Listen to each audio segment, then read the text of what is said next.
তাহলে আসেন আমাদের আজকের আলোচনায় আমরা ট্যাগ কোশ্চেন নিয়ে কথা বলবো। আমরা প্রথমে চলে যাচ্ছি যে ট্যাগ কোশ্চেনটা কি। তো দেখেন, এই ট্যাগ মানে হলো যুক্ত করে দেয়া। ট্যাগ মানে হলো যুক্ত করা, এঁটে দেয়া, লাগিয়ে দেয়া, হ্যাঁ, সংযুক্ত করা, সংযুক্ত করা। আর কোয়েশ্চেন এটা বুঝতে পারতেছেন, প্রশ্ন। তাহলে আপনাকে যদি বলা হয় ট্যাগ কোশ্চেনটা কি, তাহলে আপনার কাছে মনে হবে সংযুক্ত প্রশ্ন, যুক্ত প্রশ্ন, কেউ কেউ এটাকে বলে জুড়ন প্রশ্ন।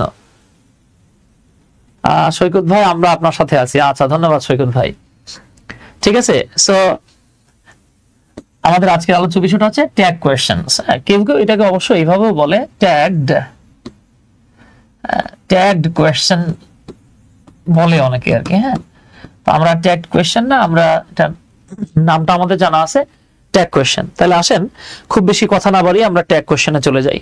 তো প্রথমে আপনার মাথায় প্রশ্ন আসতে পারে যে ভাই, ট্যাগ কোয়েশ্চেনটা প্র্যাকটিক্যাল লাইফে কি কোনো কাজে লাগে, বা বাংলা ভাষায় কি আমরা ট্যাগ কোয়েশ্চেন ব্যবহার করি? আচ্ছা, প্রশ্ন হচ্ছে বাংলা ভাষায় আমরা ট্যাগ কোয়েশ্চেন ব্যবহার করি কিনা। এই যে দেখবেন, আমরা মাঝে মাঝে যখন কারোর সাথে কথা বলি, কথা বলার সময় বলি ঠিক না, তাই না, তাই নয় কি, ঠিক কিনা। এরপর দেখবেন বলে সিল্লা এখন ঠিক কিনা, ওকে, রাইট, রাইট, ওকে। এগুলো হচ্ছে ট্যাগ কোয়েশ্চেন। সো ট্যাগ কোয়েশ্চেনটা কি দেখেন, আমরা এটাকে এভাবে বলতে পারি, বক্তা, বক্তা মানে স্পিকার, বক্তা তার বক্তব্য সম্পর্কে শ্রোতা, লিসনার, হ্যাঁ, শ্রোতার মতামত যাচাইয়ের জন্য, বা শ্রোতা তার বক্তব্য শুনছে কিনা, বা তার মনোযোগ বক্তার বক্তব্যের দিকে আছে কিনা, এইটা জানার জন্য। তো দেখেন, বক্তা তার বক্তব্য সম্পর্কে শ্রোতার মতামত যাচাইয়ের জন্য, তার আগ্রহ জানার জন্য মাঝে মাঝে বক্তা কি করে, তার বক্তব্যের শেষে ছোট্ট একটা প্রশ্ন জুড়ে দেয়। এটার নামই হচ্ছে ট্যাগ কোয়েশ্চেন, বা সংযুক্ত প্রশ্ন, বা জুড়ন প্রশ্ন। Okay dear. আব্দুল আজিজ ভাই, ওয়ালাইকুম আসসালাম। আব্দুল্লাহ মামুন ভাই, রাবু বেগম সহ যারা যারা যুক্ত আছেন, অসংখ্য ধন্যবাদ জানাচ্ছি সবাইকে। দয়া করে আমাদের ক্লাসটা একটু শেয়ার করে দিন। আজকের ক্লাসে আপনারা ট্যাগের A to Z শিখতে পারবেন ইনশাআল্লাহ। এরপরে আপনার আর লাইফে কখনোই ট্যাগ কোশ্চেন জানার জন্য আর কোনো সোর্সের কাছে যেতে হবে না ইনশাআল্লাহ, ইনশাআল্লাহ। ওকে, তাহলে দেখেন, আমরা এখন একটু দেখবো ট্যাগ কোশ্চেনের স্ট্রাকচারটা কি। মানে আমরা যখন ট্যাগ কোশ্চেনটা লিখবো, সেটার স্ট্রাকচারটা কি হয়। তো এই স্ট্রাকচারটা জানার আগে আমাদের ট্যাগ কোশ্চেনটা কোন জায়গায় হবে, কিভাবে হবে, এই বিষয়টা নিয়ে আমরা কথা বলি। তো আমরা যেটা মাথায় রাখবো, যে স্টেটমেন্টটা যদি অ্যাফার্মেটিভ হয়, সেক্ষেত্রে ট্যাগ কোশ্চেনটা নেগেটিভ লিখতে হয়। এখন অনেকের মাথায় প্রশ্ন আসতে পারে যে ভাই, স্টেটমেন্ট আবার কি, তাই তো?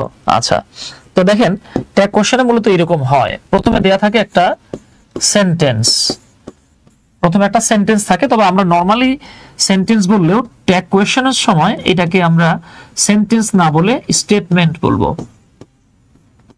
তাহলে ট্যাগ কোয়েশ্চেন ব্যাপারটা হচ্ছে, প্রথমে আপনাকে একটা সেন্টেন্স দেয়া থাকবে, ওকে। এই সেন্টেন্সটার পরে বা স্টেটমেন্টটার পরে আমাদেরকে একটা কমা দিতে হবে। অনেকে এটাকে কমা না বলে কেউ কেউ এটাকে সেপারেটর বলে, বিকজ ইট সেপারেটস। আপনি সেপারেটরও বলতে পারেন। প্রণব দা, লাভিং ভাই, ইভান আর্নল্ড, আচ্ছা আচ্ছা, ধন্যবাদ সবাইকে। হ্যাঁ, তাহলে প্রথমে আমরা একটা সেন্টেন্স বা স্টেটমেন্ট পাবো, ট্যাগ কোশ্চেনের ভাষায় এটাকে স্টেটমেন্ট বলা হয়। হ্যাঁ, এরপরে থাকবে একটা ট্যাগ কোয়েশ্চেন বা সংযুক্ত প্রশ্ন।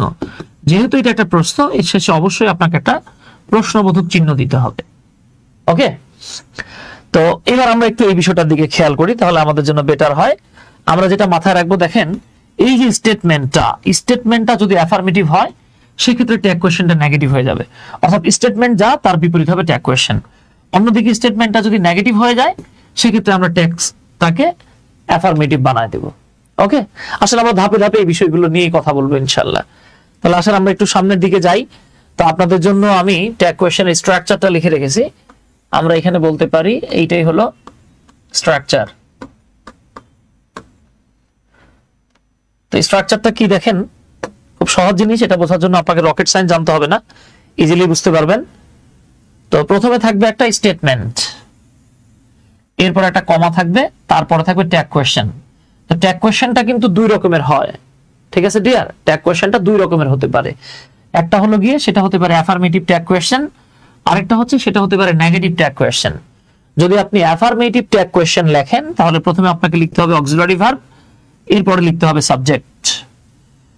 আর যদি আপনি নেগেটিভ ট্যাগ কোয়েশ্চেন লেখেন, তাহলে প্রথমে লিখতে হবে অক্সিলারি ভার্ব, তারপরে নট। তবে মাথায় রাখবো আমরা যে বিষয়টা, নটকে আমরা কখনোই NOT নট এভাবে লিখতে পারবো না, আমাদেরকে এটা কন্ট্রাক্টেড ফর্ম বা সংক্ষেপে লিখতে হবে। আমরা লিখবো N''T। তো এটাই বলা হচ্ছে নেগেটিভের ক্ষেত্রে অক্সিলারি ভার্ব নট, তারপরে আমরা একটা সাবজেক্ট লিখবো। তো দেখেন আমরা এখানে এক্সাম্পল দেখতে পাচ্ছি, যেমন দেখেন হি ওয়াজ বিজি, এই সেন্টেন্সটা হচ্ছে একটা affirmative sentence, he was busy. তো যেহেতু স্টেটমেন্টে অ্যাফার্মেটিভ, সো ট্যাগ কোশ্চেনটা অবশ্যই নেগেটিভ হবে। তো নেগেটিভ ট্যাগের স্ট্রাকচারটা কি, প্রথমে অক্সিলারি ভার্ব তার সাথে নট। তো এখানে অক্সিলারি ভার্ব আমরা ওয়াজ দেখতে পাচ্ছি, ওয়াজের সাথে আমরা একসাথে নট লাগাই দিলাম, হয়ে গেল ওয়াজন্ট। হ্যাঁ, আচ্ছা, এরপরে আমরা সাবজেক্টটাকে লিখে ফেলবো, এই যে ওয়াজন্ট হি। তাহলে দেখেন সে ব্যস্ত ছিল, ওয়াজন্ট হি, তাই না? সে কি ব্যস্ত ছিল না? তো দেখেন এই যে সে কি ব্যস্ত ছিল না, এত কিছু না, এটাকে আমরা জাস্ট বলবো সে ব্যস্ত ছিল, তাই না? এই যে তাই না, তাই নয় কি, ঠিক কিনা, তাই তো, ওকে, এগুলো হচ্ছে কি ট্যাগ কোশ্চেন। তার মানে আগের অংশে অ্যাফার্মেটিভ হলে পরের অংশে নেগেটিভ লিখতেছি আমরা। আমরা প্রথমে বেসিক দেখতেছি, আমরা ধাপে ধাপে অ্যাডভান্সড আলোচনার দিকে চলে যাব। এরপরে দেখেন পরের বাক্যটাতে আমরা দেখতে পাচ্ছি হি ওয়াজ নট বিজি, সে ব্যস্ত ছিল না। তাহলে সে ব্যস্ত ছিল না, এটা হচ্ছে নেগেটিভ সেন্টেন্স। যেহেতু স্টেটমেন্টটা নেগেটিভ হয়ে গেছে, সো আমাদেরকে ট্যাগটা অ্যাফার্মেটিভ লিখতে হবে। অ্যাফার্মেটিভের ক্ষেত্রে আগে আসে auxiliary verb, then comes subject. এইবার দেখেন তাহলে আমরা লিখবো ওয়াজ হি। তার মানে নট যদি না থাকে, আপনি দাওয়াত দিয়ে আমন্ত্রণ জানায় নটে নিয়ে আসবেন, আর যদি নট থাকে কানের নিচে কৈশে দিয়ে নটের তাড়ায় দিবেন। এতটুকু বুঝতে পেরেছেন কিনা জাস্ট একটু কমেন্ট করেন প্লিজ। সেলিম রেজা ভাই একটা অদ্ভুত কথা বলেছেন, আমাদের সেলিম রেজা ভাই একটা অদ্ভুত কথা বলেছেন। সেলিম রেজা ভাই বলতেছেন যে স্যার, সরি লিখছেন দাদা থ্যাংক ইউ, এই বাক্যটাকে গুগল এবং চ্যাট জিপিটি ইন্টারোগেটিভ সেন্টেন্স বলছে, আপনি কি মনে করেন? সেলিম রেজা ভাই আপনি সম্ভবত আপনি ইনপুটটা খুব ভালো দেন না, এই জন্য আউটপুটটা রং আসছে। ঠিক আছে, থ্যাংক ইউ সেন্টেন্সটা ট্যাগ কোশ্চেন আমি আপনাদেরকে করে দিব, তখন আপনারা বুঝবেন এটা কি। এর মধ্যে যারা যুক্ত আছেন তারা একটু থ্যাংক ইউ সেন্টেন্সটা ট্যাগ কোশ্চেন করার চেষ্টা করেন তো। ও আচ্ছা, ভাই লিখছেন যে সরি ইম্পারেটিভ না ভাই, এটা ইম্পারেটিভ না, ঠিক আছে, এটা হচ্ছে অ্যাসার্টিভ সেন্টেন্স। আজীব লাগতেছে তাই না, যে ভাই থ্যাংক ইউ কেমনে অ্যাসার্টিভ সেন্টেন্স হয়, তাই তো? আজকে এই যে দেখেন আমি শুরুতে বেসিক আলোচনা করছি, ধাপে ধাপে অ্যাডভান্স লেভেলের আলোচনা পাবেন ভাই, কেমনে কিভাবে এগুলো আমি ডিটেইল আলোচনা করব। Just wait and see, just wait and watch. আচ্ছা, তাহলে এতটুকু আমাদের ক্লিয়ার হয়ে গেল। আমরা বুঝতে পারলাম সেন্টেন্স অ্যাফার্মেটিভ হলে ট্যাগ নেগেটিভ হয়, সেন্টেন্স নেগেটিভ হলে ট্যাগটা অ্যাফার্মেটিভ হয়। ওকে ডিয়ার, আসেন এবার আমরা ধাপে ধাপে সামনের দিকে যাই। এবার আমাদেরকে একটা মারাত্মক বিষয় মাথায় রাখতে হবে, যে ট্যাগ কোয়েশ্চেনে অক্সিলারি ভার্ব গুলোকে সবসময়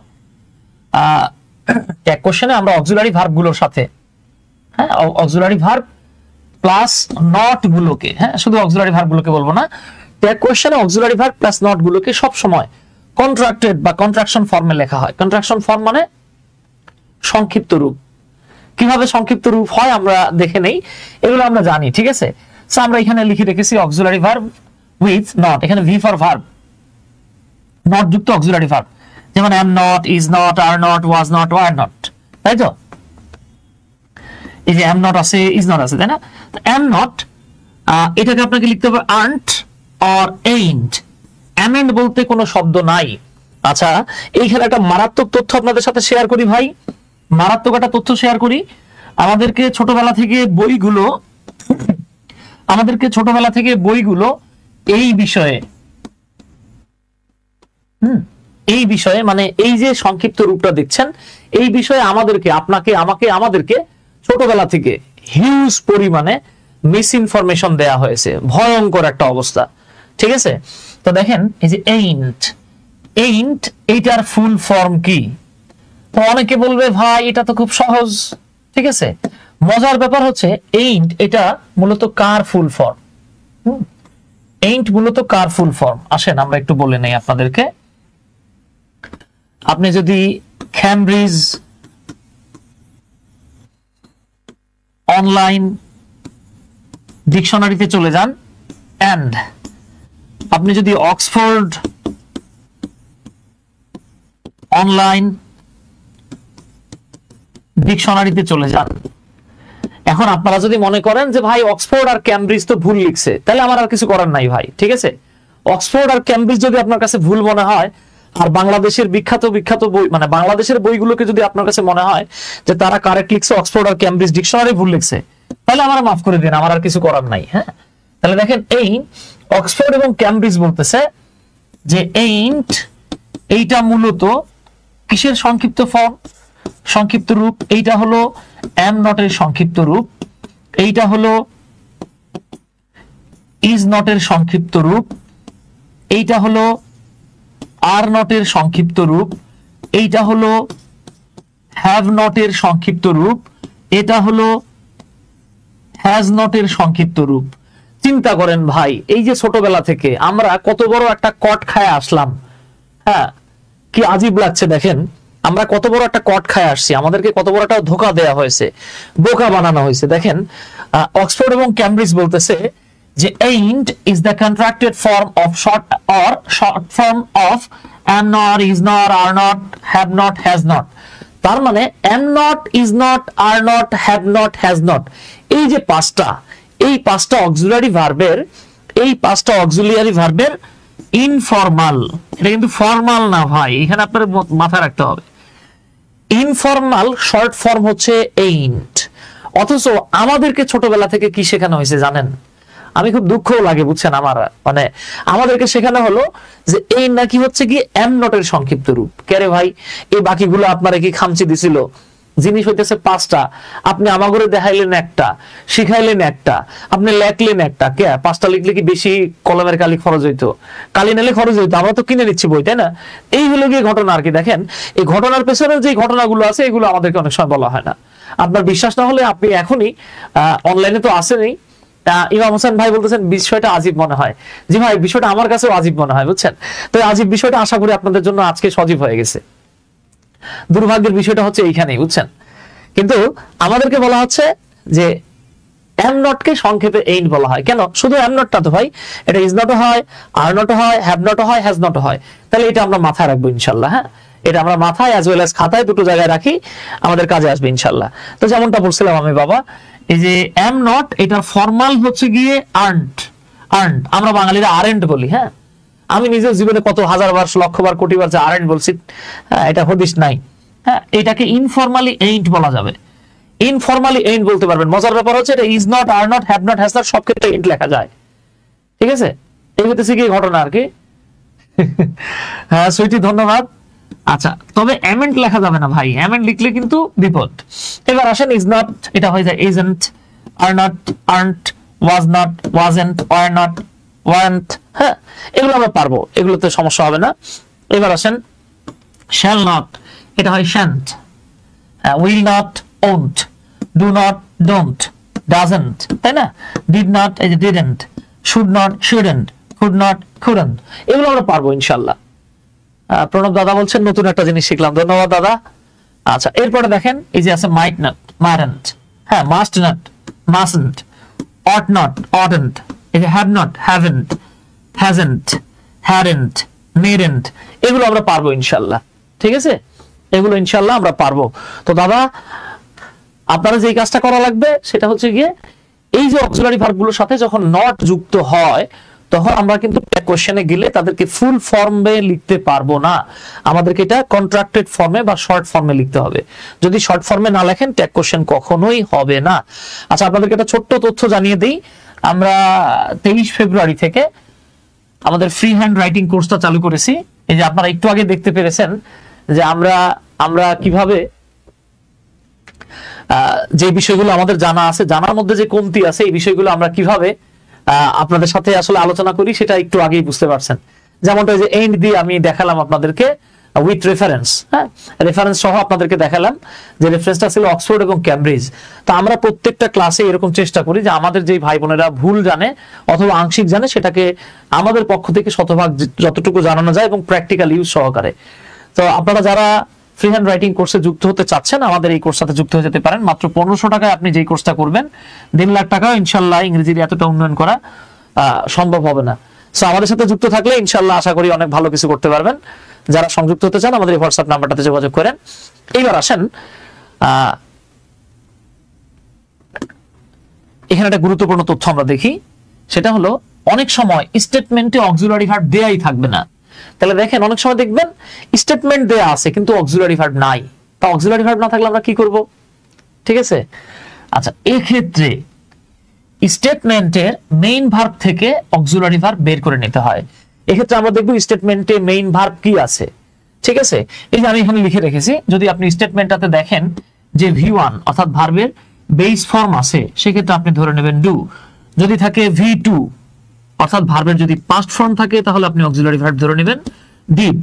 আর যদি ভার্ব 1 অর্থাৎ ভার্বের বেস ফর্মের সাথে এস, ইএস অথবা আইইএস যুক্ত থাকে, এস, ইএস অথবা আইইএস যুক্ত থাকে, সেক্ষেত্রে আমরা এই জায়গাটাতে লিখে ফেলবো ডাজ। তো আপনাদের জন্য আমি এখানে एग्जांपल দিয়ে রেখেছি। দেখেন যেমন এক নাম্বার হি হেল্পস মি, এখানে কোনো অক্সিলারি ভার্ব নাই কিন্তু ভার্বের সাথে আমরা একটা এস দেখতে পাচ্ছি, সো এটা আমাদের জন্য হচ্ছে ডাজ। এখন সামনের অংশে যেহেতু অ্যাফার্মেটিভ, পরের অংশে আমাদের কি দরকার বাবা? আমাদের দরকার নেগেটিভ। সো নেগেটিভ হলে আমরা এখানে কি করব? অক্সিলারি ভার্বের সাথে নট যোগ করব। এই যে হি হেল্পস মি ডাজন্ট হি, সে আমাকে সাহায্য করে, তাই না? সুইটি বলছেন আপনার মাধ্যমে অনেক কনফিউজিং বিষয়গুলো স্বচ্ছ ধারণা পাই, ধন্যবাদ। আর্নল্ড ভাই ধন্যবাদ। পার্টস অফ স্পিচের ক্লাস কবে শুরু করবেন? আচ্ছা ইমাম হোসেন ভাই সহ যে ভাই বোনেরা আমাদের সাথে এখন যুক্ত আছেন, আপনাদেরকে বলি আমরা 1 থেকে 5 রোজার মধ্যে ইনশাআল্লাহ পার্টস অফ স্পিচের একটা A to Z কোর্স চালু করতেছি, যেখানে ক্লাস থাকবে 15 থেকে 17টা। এখানে পার্টস অফ স্পিচের ইনশাআল্লাহ একদম A to Z ডিটেইলড আমরা শেষ করাই দেব আপনাদেরকে। কোর্স ফি হচ্ছে মাত্র 400 টাকা। ওকে, যারা আমাদের প্রিভিয়াস স্টুডেন্ট তারা 300 টাকা দিতে পারবেন। এরপরে ইনশাআল্লাহ এই কোর্সটা করার পরে আপনি যদি বাসায় স্টাডি করেন, আমাদের ম্যাটেরিয়াল গুলো যদি দেখেন, ইনশাআল্লাহ আপনাকে পার্টস অফ স্পিচে আটকানো কারোর জন্য সহজ হবে না। ওকে, আচ্ছা তো এখানে আরেকটা উদাহরণ দেখতে পাচ্ছি আমরা, উই টেক টি, আমরা চা খাই। তো এই যে দেখেন তো উই টেক টি আমাদের কিন্তু জানা আছে বাবা, হ্যাঁ আমাদের জানা আছে যে টেক হলো V1, took V2, taken V3। তাহলে যে V1 V2 V3 যেহেতু took দেয়া আছে, take দেয়া আছে, দ্যাট ইজ এটা V1। আর V1 মানে কি? ডু। এইখানে যেহেতু অ্যাফার্মেটিভ দেখতে পাচ্ছেন, তো পরের অংশ নেগেটিভ হবে, হয়ে গেল ডোন্ট উই। সিমিলারলি দেখেন she helped me, এই যে V2 আছে, didn't she, গিট টুটা লাগবে আইসা ডি নাম্বারে, কারণ আমাদের জানা আছে যে খাট খাট খাট খাট খাট খাট তিনটাই সেম। এখন আপনার মাথায় প্রশ্ন আসতে পারে যে ভাই তিনটাই যদি সেম হয় তাহলে আমি কেমনে বুঝবো? আচ্ছা এই যে দেখেন তো এখানে কি লেখা আছে, হি, হি এর পরে দেয়া আছে খাট। অনেকের কাছে মনে হতে পারে ভাই এটা V1, ভাই এটা V2, V3 বলা যাবে না কারণ অক্সিলারি ভার্ব নাই, তো এখানে V3 সাবজেক্টের ইমিডিয়েট পরে হওয়ার সম্ভাবনা নাই। এবার আমরা একটু দেখবো, এক ভাই জিজ্ঞেস করতেছে স্যার টাইমটা, ভাই টাইমটা হবে হচ্ছে যেহেতু রমজান মাস তো আমাদের টাইমটা হবে হচ্ছে গিয়ে জোহরের নামাজের পর বা আসরের নামাজের পর পর। জোহরের নামাজের পর পর আর কি আমরা 3টা থেকে শুরু করবো আর কি, 3টা থেকে 3:30টায় শুরু করবো আর কি ক্লাসগুলো। তো 3টা থেকে 3:30টায় হবে। কেউ যদি সরাসরি ক্লাস দেখতে না পান, লাইভ মানে পরবর্তীতে রেকর্ডেড ভিডিও দেখে নিতে পারবেন। আচ্ছা তাহলে একটু খেয়াল করেন, এই যে হি এর ক্ষেত্রে আপনার কাছে মনে হতে পারে এটা কি V1 ধরবো নাকি V2 ধরবো? ভাই এটা যদি প্রেজেন্ট টেন্স হতো, মানে এখানে যদি V1 ধরতাম, সাবজেক্টটা কিন্তু দেখেন থার্ড পারসন সিঙ্গুলার নাম্বার। আমরা জানি subject third person singular number হলে প্রেজেন্ট ইনডিফিনিট টেন্সে, প্রেজেন্ট ইনডিফিনিট টেন্সে ওই ভার্বটার সাথে এস ইএস যুক্ত হয়। যেহেতু এই ভার্বের সাথে এস ইএস আইইএস কোনো কিছুই যুক্ত নাই, কোনো কিছুই যুক্ত নাই, সো এইটা নিঃসন্দেহে V2। আর V2 বলেই এখানে আমরা লিখলাম didn't he। Okay, didn't he। লাভিন জিজ্ঞেস করতেছে যে আমাদের কোর্সে কি পার্টস অফ স্পিচ? ভাই আপনাদের কোর্সে তো পার্টস অফ স্পিচ থেকে শুরু করে A to Z সব গ্রামারে আছে, প্রায় 40টা গ্রামাটিক্যাল আইটেম রয়েছে। আর এখানে আমরা জাস্ট পার্টস অফ স্পিচ গুলো নিয়ে কথা বলবো। হ্যাঁ, এখানে আমরা মডার্ন গ্রামার এবং ট্র্যাডিশনাল গ্রামার বোথ, হ্যাঁ দুই ভিউ থেকে দেখবো ইনশাআল্লাহ আমরা। আচ্ছা তাহলে আমরা এটা বুঝতে পারলাম। এইবার আসেন ভাই এই তথ্যটাতে, হ্যাঁ এই যে এই তথ্যর যেটা, এই তথ্যটাতে 3টা স্টার মাইরা রাখেন। এটা একটা সুপারস্টার তথ্য, সুপারস্টার একটা ইনফরমেশন, হ্যাঁ খুব গুরুত্বপূর্ণ একটা ইনফরমেশন। এটা অনেকে দেখবেন আপনাকে বলবে না, সেটা হলো ট্যাগ কোয়েশ্চেনের সাবজেক্ট হিসেবে কখনোই নাউন বসে না, বরং প্রোনাউন লিখতে হয়। তাহলে আমরা যেটা মাথায় রাখবো, ট্যাগ কোয়েশ্চেনের সাবজেক্ট হিসেবে, ট্যাগ কোয়েশ্চেনের সাবজেক্ট হিসেবে আপনি কখনোই নাউন লিখতে পারবেন না। এইটা নিয়ে আমার সাথে এক ভাইয়ের একবার মারাত্মক তর্ক হয়েছিল, বুঝছেন। ট্যাগ কোয়েশ্চেনটা আমি আপনাদেরকে দেখাই, হ্যাঁ, ট্যাগ কোশ্চেনটা ছিল এরকম, এটা নিয়ে এক ভাই আমার সাথে মারাত্মক ভয়ঙ্কর তর্ক করছে সে। আচ্ছা, তর্কটা কি দেখেন, তর্কটা ছিল এরকম আর কি, আল্লাহ ইজ ওয়ান। তো এই ভাই আমারে বলতেছে, ভাই এইখানে আপনারে খেয়াল করেন, কিন্তু এটা নিয়ে আপনাদের মনের মধ্যে অনেক সংশয় থাকতে পারে, দ্বিধা থাকতে পারে, টেনশনে পড়তে পারেন যে ভাই মারাত্মক বিষয় তো। দেখবেন তো আমার সাথে যেই ভাই ঝগড়া করতেছিল, উনি আমার সাথে কোন রেফারেন্সে ঝগড়া করছে জানেন? তিনি আমার সাথে ঝগড়া করছে সূরা ইখলাস নিয়ে, কুল হু আল্লাহু আহাদ, হ্যাঁ, এটা নিয়ে এসে আমার সাথে ঝগড়া শুরু করছে আর কি। এন্ড গিট্টুটা কোন জায়গায় লাগছে জানেন? উনি আমারে বলতেছে, ভাই আমরা তো জানি আল্লাহ পুরুষ না নারী, আমরা কি জানি? আল্লাহ তো নিরাকার, তাইলে আল্লাহর ক্ষেত্রে আপনি কি জন্য হি লিখবেন, কি জন্য সি লিখবেন? লেখা যাবে না, আল্লাহর ক্ষেত্রে আল্লাহ লিখতে হবে। ওই লোকটারে আমি এত চেষ্টা করেও বুঝাইতে পারলাম না যে ভাই আপনি তো এখানে কোরআনিক ল্যাঙ্গুয়েজ বা আরবিক ল্যাঙ্গুয়েজ পড়তেছেন না, এটা তো হচ্ছে ভাই ইংলিশ ভাষা, ঠিক আছে? এটা তো আর ওহির ভাষা না, আপনাকে বুঝতে হবে। তো পরবর্তীতে ওনাকে আমি বললাম যে ভাই এই তথ্যটা মাথায় রাখেন, তাহলে আপনার আর জীবনেও সমস্যা হবে না। সেটা হলো ট্যাগ কোশ্চেনের সাবজেক্ট হিসেবে কখনোই নাউন বসে না, বরং প্রোনাউন লিখতে হয়। তাহলে এইবার দেখেন, ঠিক আছে, আপনার কাছে কষ্ট লাগতে পারে যে ভাই আল্লাহ, আল্লাহ তো supreme person, third person singular number আমি ধরবো না, আমার কাছে আল্লাহকে, ভগবানকে, গডকে, ঈশ্বরকে রাম শাম যদু মধু কদুর লগে মিলাইতে মনে চায় না, এটা আমারও মনে চায় না। বুঝতে পারছেন তো বিষয়টা ভাই?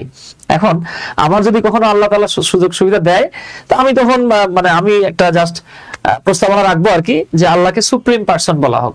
তো এখানে আরেকটা বিষয় হচ্ছে কি, দেখেন আল্লাহ দিয়ে যখন গডকে বোঝানো হয়, তখন কিন্তু আল্লাহর পরিবর্তে আমরা যখন যে হিটা লিখি, এই হিটাকে আমরা বড় হাতের লিখি, অর্থাৎ এটাকে বড় হাতের বা ক্যাপিটাল লেটার, ক্যাপিটাল লেটারের আরেকটা নাম হচ্ছে আপার কেস, আমরা কিন্তু এটাকে আপার কেসেই লিখি। এই যে দেখেন আমি আপার কেসে হি লিখলাম, এখানে যদি রানা থাকতো তাহলে তো আমি বড় হাতের এইচ লিখতাম না। আল্লাহকে সর্বোচ্চ সম্মান বা ভালোবাসা, শ্রদ্ধা দেখা এখানে কিন্তু বড় হাতের এইচ লেখা হয়েছে। তো এইটাই আর কি বিষয়, অনেকে এটা বোঝে না, তারা ঝগড়াঝাটি শুরু করে দেয় যে আল্লাহ নিরাকার, কুল হু আল্লাহু আহাদ, আল্লাহুস সামাদ, এইরকম মনে করেন। তো এখন বিষয়টা বুঝতে হবে ভাই, আমি তো বাংলা দিয়ে ইংরেজিতে জাজ করতে পারবো না, আরবিক দিয়ে ইংলিশে জাজ করা যাবে না, এটা তো ইংরেজি একটা ভাষা, তাই না? এই আর কি। আচ্ছা, তাহলে যে বিষয়টা বলতেছিলাম ভাই, ট্যাগ কোশ্চেনের সাবজেক্ট হিসেবে আমরা কখনোই নাউন লিখবো না, তাহলে কি লিখবো আমরা? আমরা প্রোনাউন লিখবো। ওকে ডিয়ার, আমরা এখানে প্রোনাউন লিখবো। এবার একটু আসেন সাবজেক্ট অফ স্টেটমেন্ট, যদি স্টেটমেন্টের সাবজেক্টটা কি হয় বা স্টেটমেন্টের সাবজেক্ট কি থাকলে ট্যাগের সাবজেক্টটা কি হবে? সাবজেক্ট অফ ট্যাগ, যদি কোনো স্টেটমেন্টে নেম অফ আ মেল, একজন বেডা মানুষের নাম থাকে, যেমন রানা, তাহলে আপনি লিখবেন হি। যদি name of a female person of female, তাহলে এখানে রূপা থাকতে পারে, সুমি থাকতে পারে, রুনা থাকতে পারে, হ্যাঁ, মেয়ে মানুষ থাকলে আমরা লিখবো শি। এরপরে দেখেন যদি কখনো অল থাকে, ঠিক আছে, যদি কখনো অল থাকে, হ্যাঁ, এবং অলের পরের ভার্বটা যদি সিঙ্গুলার হয়, খেয়াল করবেন কিন্তু, যদি কখনো অল থাকে এবং অলের পরের ভার্বটা যদি সিঙ্গুলার হয়, সেক্ষেত্রে ওই অলের পরিবর্তে আপনাকে ইট লিখতে হবে। আর যদি অলের পরে যেই নাউনটা আছে, সেই নাউনটা যদি প্লুরাল হয়, এটা একটা স্ক্রিনশট নিয়ে রাখেন, কাজে লাগবে ইনশাল্লাহ। অথবা আমাদের লাইভটা একটু শেয়ার করে আপনাদের টাইমলাইনে রেখে দেন, কাজে আসবে ইনশাল্লাহ। ঠিক আছে? অলের পরে যদি ভার্ব থাকে যেটা সিঙ্গুলার, তাহলে আমরা ইট ধরে নিব। অলের পরের নাউনটা যদি প্লুরাল হয়, তাহলে আমরা সেইখানে দে ধরে নিব। আমি প্রত্যেকটা ওয়ান বাই ওয়ান আপনাদেরকে এক্সাম্পল দেখাবো ইনশাল্লাহ। ঠিক আছে, এগুলো আমরা একটু মাথায় রাখি ইনশাল্লাহ। এইবার চলে আসেন, আপনি যদি বডি পান, হ্যাঁ, আমরা যদিও বডি বলি, ইটস প্রনাউন্স লাইক বডি, ঠিক আছে, তাহলে দেখেন আপনি যদি এরকম বডি পান, সামবডি, এনিবডি, নোবডি, এভরিবডি, ওকে, যে কোনো বডি থাকলে আপনাকে দে লিখতে হবে, যেমন সামবডি, এনিবডি, নোবডি, এভরিবডি। একইভাবে আপনি যদি ওয়ান পান, like someone, anyone, no one, everyone, তাহলে আপনাকে দে লিখতে হবে। আপনি যদি থিং পান, like something, anything, nothing, everything, তাহলে আপনাকে ইট লিখতে হবে। That is somebody, someone, something, anybody, anyone, anything, everybody, everyone, everything, nobody, no one, nothing. হ্যাঁ, তাহলে বডি থাকলে আমরা কি লিখবো? দে লিখবো।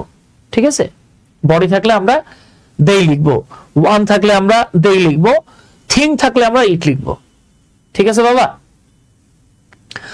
রাতুল, রাতুল, রাতুল, রাতুল, আচ্ছা যাই হোক, একটা আইডিতে ওনার নাম 4 বার লেখা আর কি, উনি বলছেন যে স্যার একটা বেসিকের ভালো গ্রামার বই সাজেস্ট করুন। ভাই বেসিকের জন্য passage to the English language SM. Zakir Hossain স্যারের রোহেল পাবলিকেশনের, হ্যাঁ, এই প্যাসেজ টু দ্য ইংলিশ ল্যাঙ্গুয়েজের উপরে বাংলা ভাষায় মানে বেসিক যাদের প্রবলেম আর কি, এর উপরে আর কোনো বই নাই ভাই। ঠিক আছে রাতুল ভাই।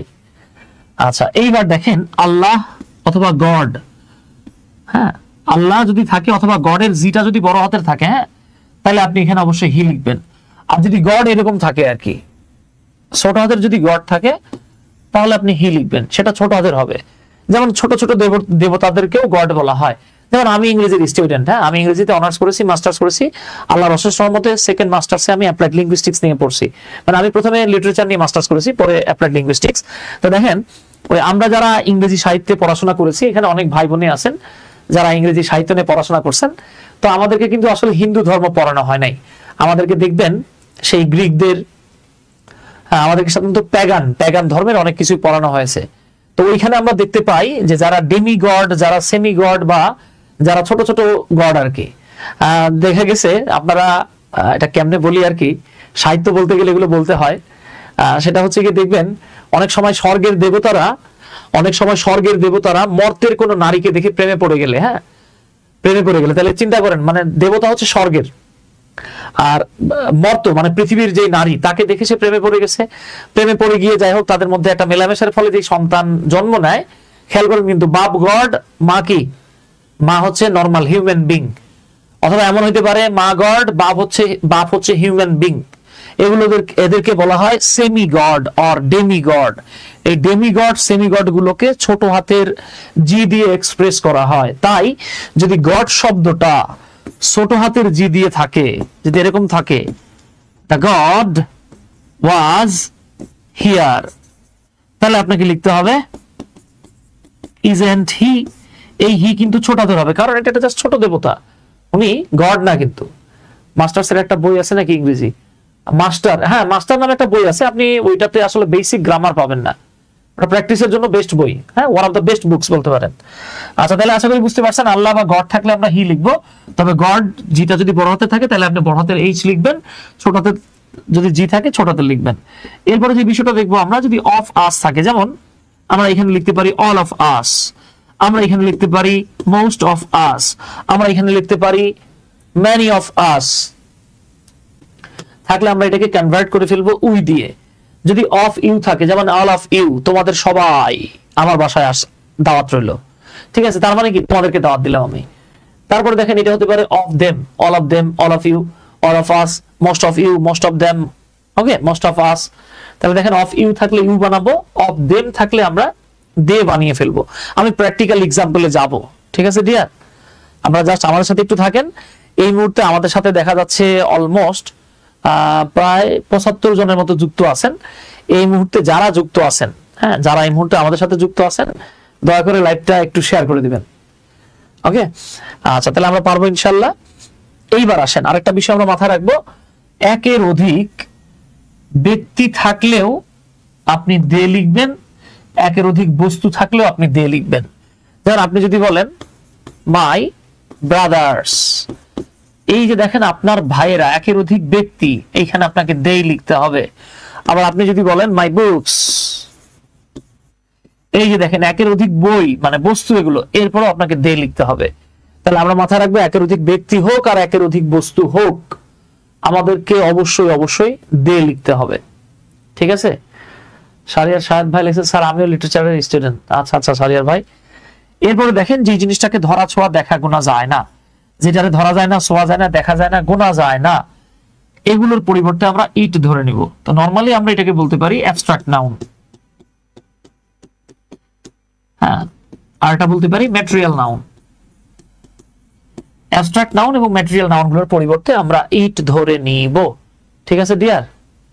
আচ্ছা এবার দেখেন যদি ফার্স্ট পারসন, সেকেন্ড পারসন এবং থার্ড পারসন থাকে, যেমন যদি এরকম থাকে আই, ইউ এন্ড হি, আমি, তুমি ও সে, মানে কি আমরা, তখন হয়ে যাবে উই। যদি সেকেন্ড পারসন আর থার্ড পারসন থাকে, যেমন যদি থাকে ইউ এন্ড হি, তুমি এবং সে, তখন হয়ে যাবে কি ইউ, তোমরা। এবার যদি এরকম থাকে হি এন্ড শি, মানে ছেলেটা এবং মেয়েটা, সে এবং তিনি, তখন এটা হয়ে যাচ্ছে দেই। এটাই আমি বলেছি যে 1 2 3 মানে ফার্স্ট সেকেন্ড থার্ড পারসন একসাথে থাকলে আপনাকে লিখতে হবে উই। এটাকে আমরা এভাবে বলতে পারি, বা বা আরেকটা বিষয় আরেকভাবে থাকতে পারে, এটা যে একটা ফার্স্ট পারসন থাকবে সাথে একটা সেকেন্ড পারসন বা থার্ড পারসন থাকবে। ঠিক আছে ডিয়ার? এরপরে দেখেন শুধু দিস অথবা দ্যাট থাকলে আপনি দিস অথবা দ্যাটও লিখতে পারবেন, চাইলে ইটও লিখতে পারবেন। কিন্তু দিসের সাথে যদি একটা নাউন চলে আসে বা দ্যাটের সাথে যদি একটা নাউন চলে আসে, যেমন দিস পেন্সিল, দিস বুক, সেক্ষেত্রে আপনি ইট লিখে ফেলবেন। ওকে, সুইট মিয়া বলছেন অনেকদিন পর এমন একটা ক্লাস পাইলাম আল্লাহর রহমতে। ধন্যবাদ সুইট ভাই, জাযাকাল্লাহ। স্যার আপনি ফ্রি হ্যান্ড রাইটিং এর উপর বই লেখা শুরু করে দেন, আপনার একটা বই পড়ে তৃষ্ণা মিটবে না, একাধিক বই চাই। বাবা আমার একটা বই তো এই যে ফেব্রুয়ারি মাসে বের করার কথা ছিল, তো অসুস্থতা এবং আরো কিছু পারিপার্শ্বিক সমস্যার কারণে বের করতে পারি না। আমি নিজেই আসলে লজ্জা পাচ্ছি যে ফেব্রুয়ারি মাসে আপনাদেরকে বইটা আমার দেওয়ার কথা ছিল, আমি পারি নাই। দেখি অ্যাজ সুন অ্যাজ পসিবল, হ্যাঁ যত দ্রুত পারি আমি আর কি ইনশাল্লাহ চেষ্টা করছি। আমার টোটাল 4টা বইয়ের কাজ চলতেছে আর কি, জানি না মানে বাকি 3টা কত দ্রুত আনতে পারবো, কিন্তু ইনশাল্লাহ আল্লাহ যদি আমারে বাঁচায় রাখে, আমি মারা যাওয়ার পরও ইনশাল্লাহ ইনশাল্লাহ ওয়া তৌফিক ইল্লা বিল্লাহ, আল্লাহ আমার ইনশাল্লাহ বইগুলোর মাধ্যমে আমাকেও সওয়াব দিবে এবং আমাদের বাংলাদেশের অনেক ভাই বোন হ্যাঁ এর দ্বারা উপকৃত হবে ইনশাল্লাহ। ধন্যবাদ হাসিবুল ইসলাম হাসান হাসিব ভাই। তাহলে ভাই দেখেন দিস বা দ্যাট থাকলে দিস দ্যাট অর ইট লিখতে পারবেন, কিন্তু দিস অথবা দ্যাটের পরে যদি নাউন থাকে যেমন দিস পেন্সিল, দিস বুক, ওকে, সেক্ষেত্রে আপনাকে ইট লিখতে হবে। কিন্তু যদি থাকে দিস লেডি, তখন আবার ইট লিখেন না, দিস লেডি, এই মহিলাটা, দিস লেডি, তখন আপনাকে লিখতে হবে শি। আপনি যদি বলেন দ্যাট পারসন, তখন আবার লিখতে হবে হি, দ্যাট ম্যান। ওকে, আচ্ছা এবার চলে আসেন, যদি শুধু দিস অথবা দোজ থাকে তাহলে আপনি দিস দোজ লিখতে পারবেন, চাইলে দেও লিখতে পারবেন। তবে দিস এবং দোজের সাথে নাউন থাকে তখন দে লিখতে হবে। যেমন যদি এরকম থাকে দিস বুকস, এটা হয়ে যাচ্ছে দেই। Okay dear? এরপরে দেখেন ইচ এবং এভরির সাথে যদি একটা নাউন থাকে তখন আমরা তার পরিবর্তে দে ধরবো। এটা ডাবলিং চলে আসছে, এটা আমি কেটে দিলাম। সো এই বিষয়গুলো যদি আপনার আমার মাথায় থাকে, খাতায় থাকে, তাহলে ইনশাআল্লাহ ট্যাগ কোশ্চেন নিয়ে আমাদের আর কখনোই সমস্যা হবে না। এইবার আসেন, আমরা তো এগুলো দেখলাম, এখন আমরা কিছু এক্সাম্পলে চলে যাই। তাহলে 1 নাম্বার এক্সাম্পল, হ্যানা হেল্পস মি। হ্যানা আবার বলেন না যে চাচা হ্যানা কোথায়, চাচা হ্যানা মির্জালাল সুমন স্যারের ক্লাসে আছে, ক্লাস করতেছে, সামনে বিসিএস এক্সাম। ঠিক আছে? তাহলে এই যে দেখেন হ্যানা, হ্যানার একটা বেডি মানুষ ধরে নিতে পারেন, তাহলে আপনি বলবেন শি। আর যদি বেড়া মানুষ বা পুরুষ মানুষ ধরেন তাহলে হবে হি। এখন অনেকে বলতে পারেন ভাই হ্যানা কি পুরুষ মানুষ হয় নাকি? কেন বাংলাদেশের আবু হ্যানার অনেকে চেনেন না? ঠিক আছে, আচ্ছা দেখেন এটা হচ্ছে কমন নেম আর কি। তাহলে হ্যানা হেল্পস মি, আমরা জানি ভার্বের সাথে এস থাকলে সেটা ডাজ হয়ে যায়। তাহলে আমরা কি লিখবো? আমরা লিখবো ডাজেন্ট শি। আর যদি পুরুষ মানুষ ধরতেন তাহলে লিখতেন হি। এবার আসেন হাসিব হেল্পস মি, সেম কথা, পুরুষ মানুষ থাকলেই ওই সেম ঘটনা, আমরা কি লিখবো? Doesn't he. এইবার আসেন তো ভাই মোস্ট অফ আস, আমরা একটু আগে দেখেছিলাম যদি অফ আস থাকে এটাকে কনভার্ট করে আমরা কি বানাই? উই। এবার দেখেন বলা আছে most of us take tea. ধরে নেন আমরা প্রণব ঘোষ দাদার এলাকায় গেলাম, 4-5 জন মিলে গেছি, যাওয়ার পরে এবার জিজ্ঞেস করতেছে যে ভাই আপনারা কি চা পান করেন, আপনারা কি চা খান? তখন বললাম ভাই কি বলেন, most of us take tea, আমাদের প্রায় সবাই অধিকাংশই চা খায়। ঠিক আছে, তাহলে এবার একটু খেয়াল করেন তো, মোস্ট অফ আস এটা হয়ে গেল কি? উই। টেক এটা হচ্ছে ভি1, ভি1 থাকলে ডোন্ট হয়, তাই না? যেহেতু অ্যাফার্মেটিভ, পরের অংশ আমরা নেগেটিভ নেব, আমরা লিখবো ডোন্ট উই। আমাদের অধিকাংশই বা আমাদের অনেকেই চা পান করে, তাই না? আচ্ছা, কারি ফেরদৌস আহমেদ চৌধুরী ভাই বলছেন আমি বিশ্বাস করি, ধন্যবাদ ভাই ফেরদৌস ভাই। আচ্ছা, she helped me, এই যে দেখেন হেল্প ভি2 আসছে, তাহলে আমরা এই জায়গাটাতে কি লিখবো? ডেফিনেটলি আমরা লিখবো didn't she। এইবার আসেন ভাইয়া all is well, তাই না? যারা 3 Idiots মুভি দেখছেন, ভাইয়া all is well, all is well, হ্যাঁ এই যে ভাইয়া all is well, মজা করছে আর কি, all is well। এই যে দেখেন all এর পরে ভার্ব দেয়া আছে সিঙ্গুলার, এখানে প্লুরাল নাই, তাই আমরা এখানে কি লিখবো? আমরা লিখবো isn't it। আমি ওই যে একটু আগে বললাম যদি দেখেন অল প্লাস সিঙ্গুলার ভার্ব সেক্ষেত্রে ইট ধরে নিতে হবে, আর যদি দেখেন অল প্লাস প্লুরাল নাউন তাহলে দেই ধরে নিতে হয়। ঠিক আছে, তাহলে আমরা এখানে লিখলাম isn't it all is well। আচ্ছা, এই তো মাশাআল্লাহ অনেকে লিখে ফেলছেন, thanks a zillion. Okay dear. আচ্ছা, তাহলে আসেন আমরা পরের স্লাইডে চলে যাই। আরেকবার আপনাদেরকে একটু মনে করিয়ে দেই, যারা আমাদের ফ্রি হ্যান্ড রাইটিং কোর্সটাতে যুক্ত হতে চাচ্ছেন আমাদের হোয়াটসঅ্যাপ নাম্বারটাতে যোগাযোগ করতে পারেন, ইনশাআল্লাহ বাংলাদেশের টপ কোর্সে যুক্ত হতে পারবেন আপনারা। আচ্ছা, এবার চলে আসেন, আরো কিছু এক্সাম্পল আমরা এখানে দেখতে পাচ্ছি। এই যে দেখেন, অল প্লাস প্লুরাল নাউন চলে আসছে। All girls are not equally emotional, সব মেয়েরা সমান ইমোশনাল নয়, ঠিক আছে, আবেগপ্রবণ নয়। তাহলে এইবার আমরা দেখতে পাচ্ছি বাক্যটা কিন্তু নেগেটিভ হয়ে গেছে দাদা। তাহলে আমাদের এখানে ট্যাগটা কি হইতে হবে? অ্যাফার্মেটিভ হইতে হবে। তাহলে অল গার্লস হয়ে গেছে দে, আর নট দে আছে, তাহলে আমরা কি লিখবো? আর দে। ওকে, এই তো ইশরাত জাহান, সৈকত ভাই, ইভান আর্নল্ড, অহনা জেসমিন, মাশাআল্লাহ। এইবার আসেন, এই যে দেখেন, somebody was coming towards us, কেউ একজন আমাদের দিকে আসছিল। আচ্ছা, আপনাদেরকে একটা দুর্দান্ত বিষয় মাথায় রাখার জন্য রিকোয়েস্ট করব, তাহলে খাতায় আপনারা সুপার ওয়েতে রিপ্লাই দিতে পারবেন। সেটা হলো, দুনিয়ার যত বডি আছে, ঠিক আছে, দুনিয়ার যত বডি আছে মানে দুটো বডির বাদ দেয়া লাগবে, একটা হলো স্টিল বডি আর একটা হলো ডেড বডি। এই ডেড বডি আর স্টিল বডি ছাড়া যত বডি আছে, সামবডি, এনিবডি, নোবডি, এভরিবডি, যত one, someone, anyone, no one, everyone, যত thing, something, anything, nothing, everything, এছাড়াও যা ধরা অথবা ছোঁয়া অথবা দেখা অথবা গোনা যায় না। তাহলে যে জিনিসটা ধরা যায় না, ছোঁয়া যায় না, দেখা যায় না, গোনা যায় না, পাশাপাশি যেখানে বাড়ি ওয়ান থিং, এগুলোকে আমরা বলবো থার্ড, এগুলোকে আমরা বলবো, এগুলো হচ্ছে থার্ড পারসন সিঙ্গুলার নাম্বার, ঠিক আছে, এগুলো হচ্ছে থার্ড পারসন সিঙ্গুলার নাম্বার। ও মাই গড, অহনা, ঐশী, আচ্ছা একটু মনোযোগ সহকারে দেখতে হবে বাবা, হ্যাঁ। আচ্ছা, তাহলে দেখেন, আবার আমরা একটু আগে দেখেছি কিন্তু যে বাড়ি থাকলে আমরা এটাকে ট্যাগ কোশ্চেনে গিয়ে দে লিখবো। আমরা একটু আগে দেখেছি কিন্তু যে ওয়ান থাকলে আমরা এটাকে দে লিখবো। তবে থিং যদি থাকে, সামথিং, এনিথিং, নাথিং, এভরিথিং, এটা আমরা ইট বানায় ফেলবো, তাই না? আচ্ছা, এটা তো আমরা জানি। আসেন এবার একটা ইন্টারেস্টিং তথ্য দেখি, আপনাদের সাথে শেয়ার করি। সেটা হলো, আমি এটা অনেকবার বলেছি, শতবার বলেছি, যে সিঙ্গুলার এটা মূলত বাচ্চাদের জন্য বা যাদের ইংরেজির বেসিক খুব খারাপ তাদের জন্য এটা প্রযোজ্য, ঠিক আছে। আচ্ছা, তাহলে আমরা দেখেন সিঙ্গুলার অক্সিলারি ভার্ব, এই যে আমরা লিখলাম চে উ, এই চে উ মানে হলো বাবা চেনার উপায়, ঠিক আছে, চে উ মানে চেনার উপায়। এটা কোনো চাইনিজ ল্যাঙ্গুয়েজ না। আমি একদম সহজ করে আমার ভাই বোনদেরকে বলে দেই, দেখেন এই যে সিঙ্গুলারের ফার্স্ট লেটারটা কি? সিঙ্গুলারের ফার্স্ট লেটার হচ্ছে এস। আমি এখানে সিঙ্গুলারের ফার্স্ট লেটার কি লিখছি? এস লিখছি। তাহলে এই যে দেখেন সিঙ্গুলারের ফার্স্ট লেটারটা কি? এস। আপনাকে যেটা মাথায় রাখতে হবে, যদি কোনো অক্সিলারি ভার্ব, আই রিপিট, যদি কোনো অক্সিলারি ভার্বের লাস্ট লেটারটাতে এস থাকে তাহলে সেটা সিঙ্গুলার। আমি একটু জোড়ায় জোড়ায় লিখে দেই, তাহলে বুঝতে পারবেন। যেমন আমি এখানে লিখলাম ইজ, এরপরে লিখলাম আর, এই দুটার মধ্যে এস আছে কার সাথে? ইজ এর সাথে, তাহলে ইজ হলো সিঙ্গুলার। ওকে, আবার আমি একটা জোড়া লিখতেছি, ধরে নেন ওয়াজ, ওয়ার, দেখেন তো এই দুটো জোড়ার মধ্যে এস আছে কার সাথে? ওয়াজ এর সাথে, তাহলে ওয়াজ সিঙ্গুলার, ওয়ার হচ্ছে প্লুরাল। ইজিলি মাথায় রাখতে পারবেন।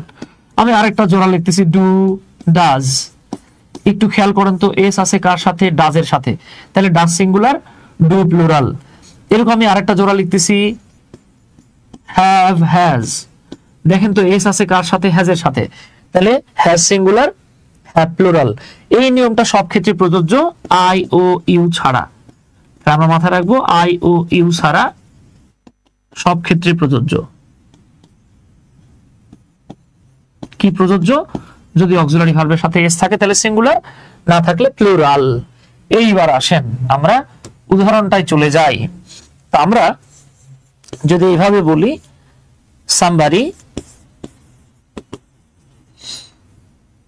somebody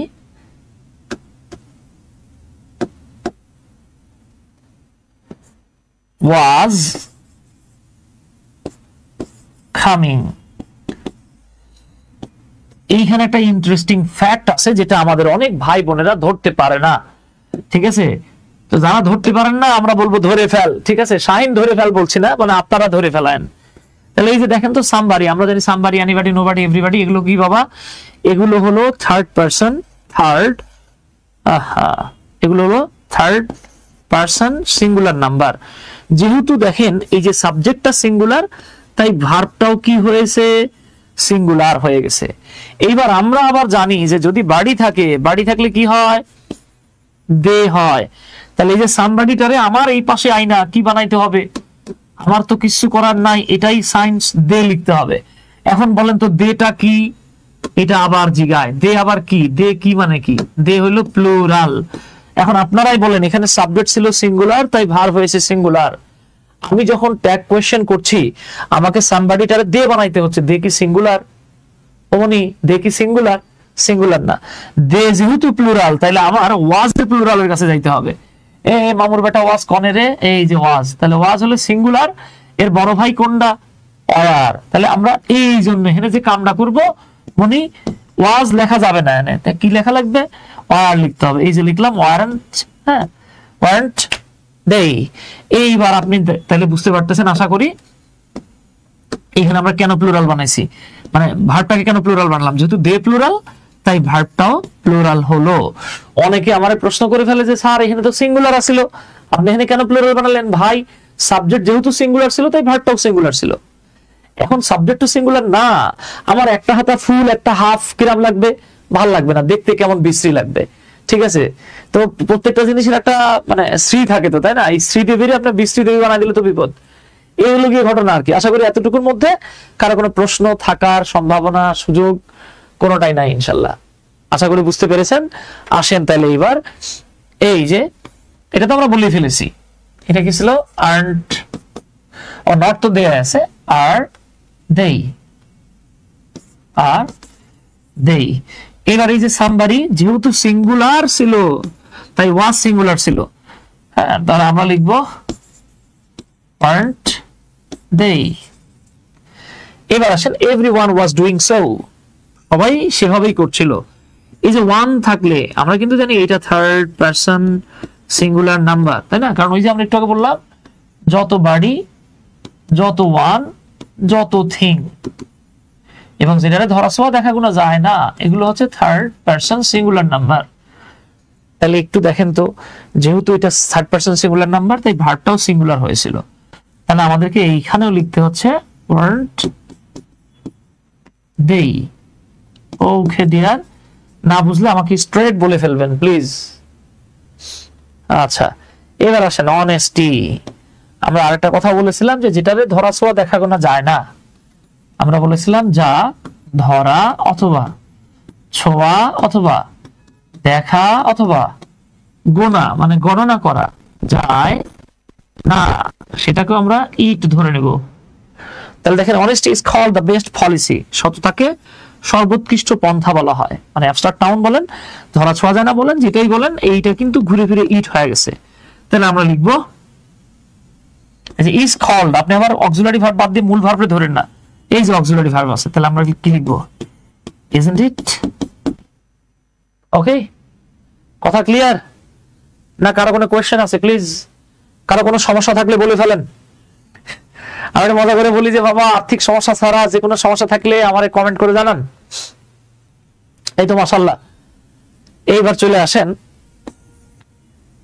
the books. ওই যে আমরা বলেছি একের অধিক ব্যক্তি থাকলেও দেই, বস্তু থাকলেও দেই। The books have been written in English, বইগুলোকে ইংরেজিতে লেখা হয়েছে। তাহলে এই যে অক্সিলারি ভার্ব দেয়া আছে হ্যাভ, ঠিক আছে? এখানে কোনো নট নাই, সো আমরা লিখবো haven't they। দেখছেন, ট্যাগ কোশ্চেন হচ্ছে মারাত্মক সহজ একটা জিনিস। এই সহজ জিনিসটারে আমরা সহজভাবে শিখি না বলেই আমাদের কাছে মাঝে মাঝে ট্যাগ কোশ্চেনের নাম্বারও কাটা যায়, ঠিক আছে? আচ্ছা, এইবার চলে আসি আমরা আরো কিছু এক্সাম্পল দেখতে পাচ্ছি। যেমন দেখেন এই যে বলা আছে মোস্ট অফ দেম, আমরা বলেছিলাম অফ দেম থাকলে কি হয়ে যাবে? পুরোটা এই যে দে হয়ে গেছে। Most of them should have had some money, হ্যাঁ, তাদের প্রত্যেকেরই কিছু কিছু টাকা থাকা উচিত ছিল। শুড হ্যাভ হ্যাড মানে থাকা উচিত ছিল। কি থাকা উচিত ছিল? কিছু টাকা থাকা উচিত ছিল। তাহলে এইবার দেখেন শুড আছে, হ্যাভ আছে, হ্যাড আছে। অক্সিলারি ভার্বের একাধিক অংশ থাকলে, এখানে শুড হ্যাভটা অক্সিলারি ভার্ব, হ্যাড হচ্ছে মেইন ভার্ব। অক্সিলারি ভার্বের একাধিক অংশ থাকলে প্রথম অংশটাকে অ্যাকসেপ্ট করতে হয়। তাহলে আমরা কি লিখবো? শুডন্ট দেই। এই দেটা কোথা থেকে আসলো? ওই যে মোস্ট অফ দেম থেকে। ঠিক আছে ডিয়ার? আচ্ছা, এইবার চলে আসেন আই, ইউ অ্যান্ড হি। আমি ফার্স্ট পারসন, তুমি second person, he third person.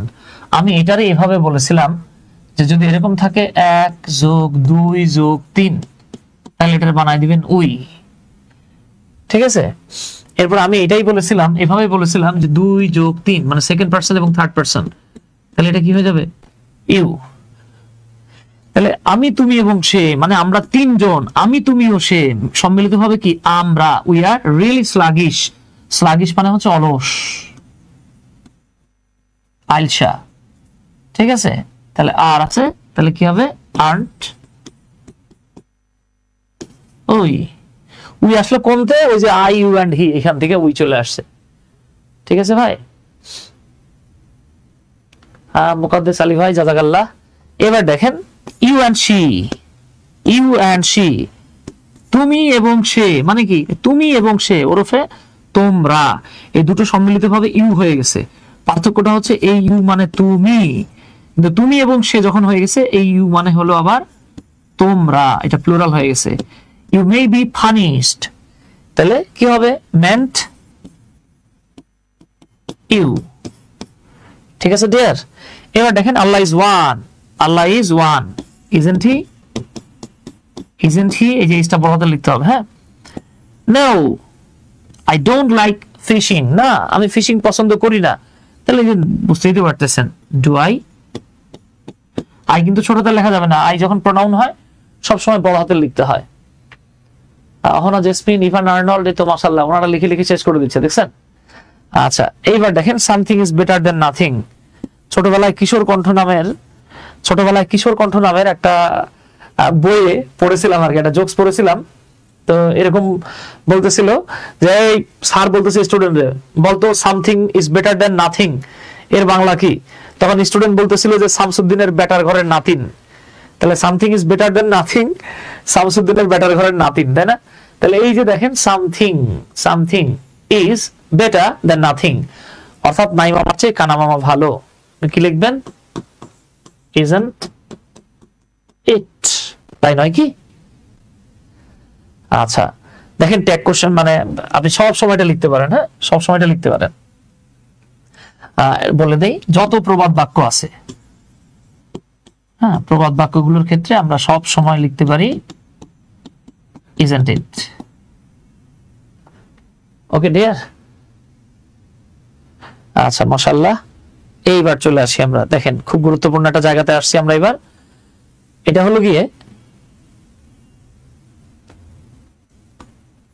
যদি কোনো স্টেটমেন্টে বা সেন্টেন্সে, হ্যাঁ এটা ক্যাপশনটা এটা হবে না, যদি কোনো স্টেটমেন্ট বা ক্যাপশনে গিয়ে এরকম মানে সেন্টেন্সে গিয়ে আপনার স্টেটমেন্টে এরকম এই শব্দগুলো পান, never, no, none, no one, nobody, nothing, nowhere, neither, hardly, rarely, barely, scarcely, seldom, few, little, এই শব্দগুলো কোনো সেন্টেন্সে থাকলে তখন উক্ত সেন্টেন্সটা অর্থাৎ উক্ত স্টেটমেন্টটা নেগেটিভ ধরে নিতে হয়। যেহেতু স্টেটমেন্টটা নেগেটিভ, তাহলে ট্যাগ কোশ্চেন কি হবে? অ্যাফার্মেটিভ। আর আপনার আমার কিন্তু জানা আছে সেমি নেগেটিভ ওয়ার্ড আছে কিছু, হ্যাঁ যদিও আমরা বাঙালিরা এটাকে নেগেটিভ বলি, কিছু সেমি নেগেটিভ ওয়ার্ড আছে। এই সেমি নেগেটিভ ওয়ার্ডস কোনগুলো? সেমি নেগেটিভ ওয়ার্ডস গুলো হচ্ছে হার্ডলি, রেয়ারলি, barely, scarcely,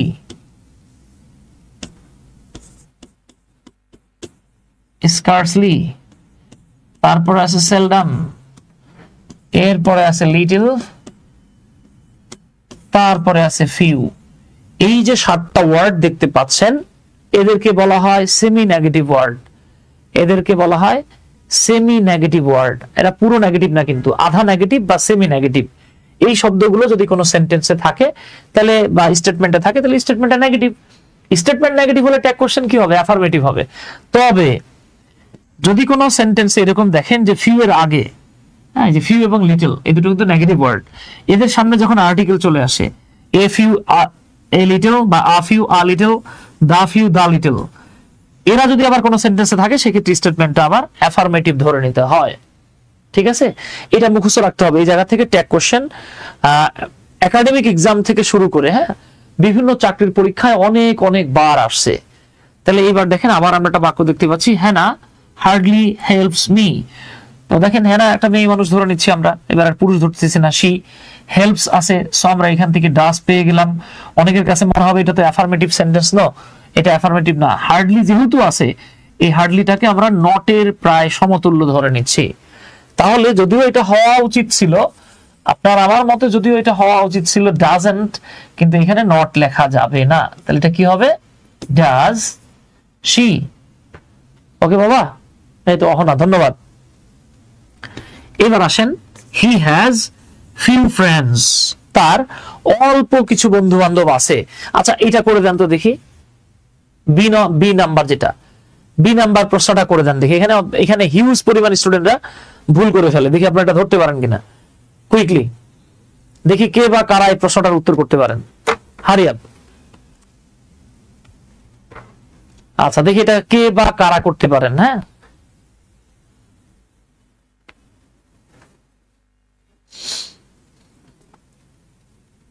এখানে ব্যাপক পরিমাণ স্টুডেন্টরা এই জায়গাটাতে ভুল করে ফেলে।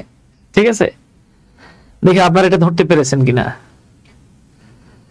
আচ্ছা, কেউ লিখেছেন, কেউ না, অলমোস্ট সবাই লিখছেন হ্যাজ হি, শুধু ঐশী লিখছেন আর ডাজ শি।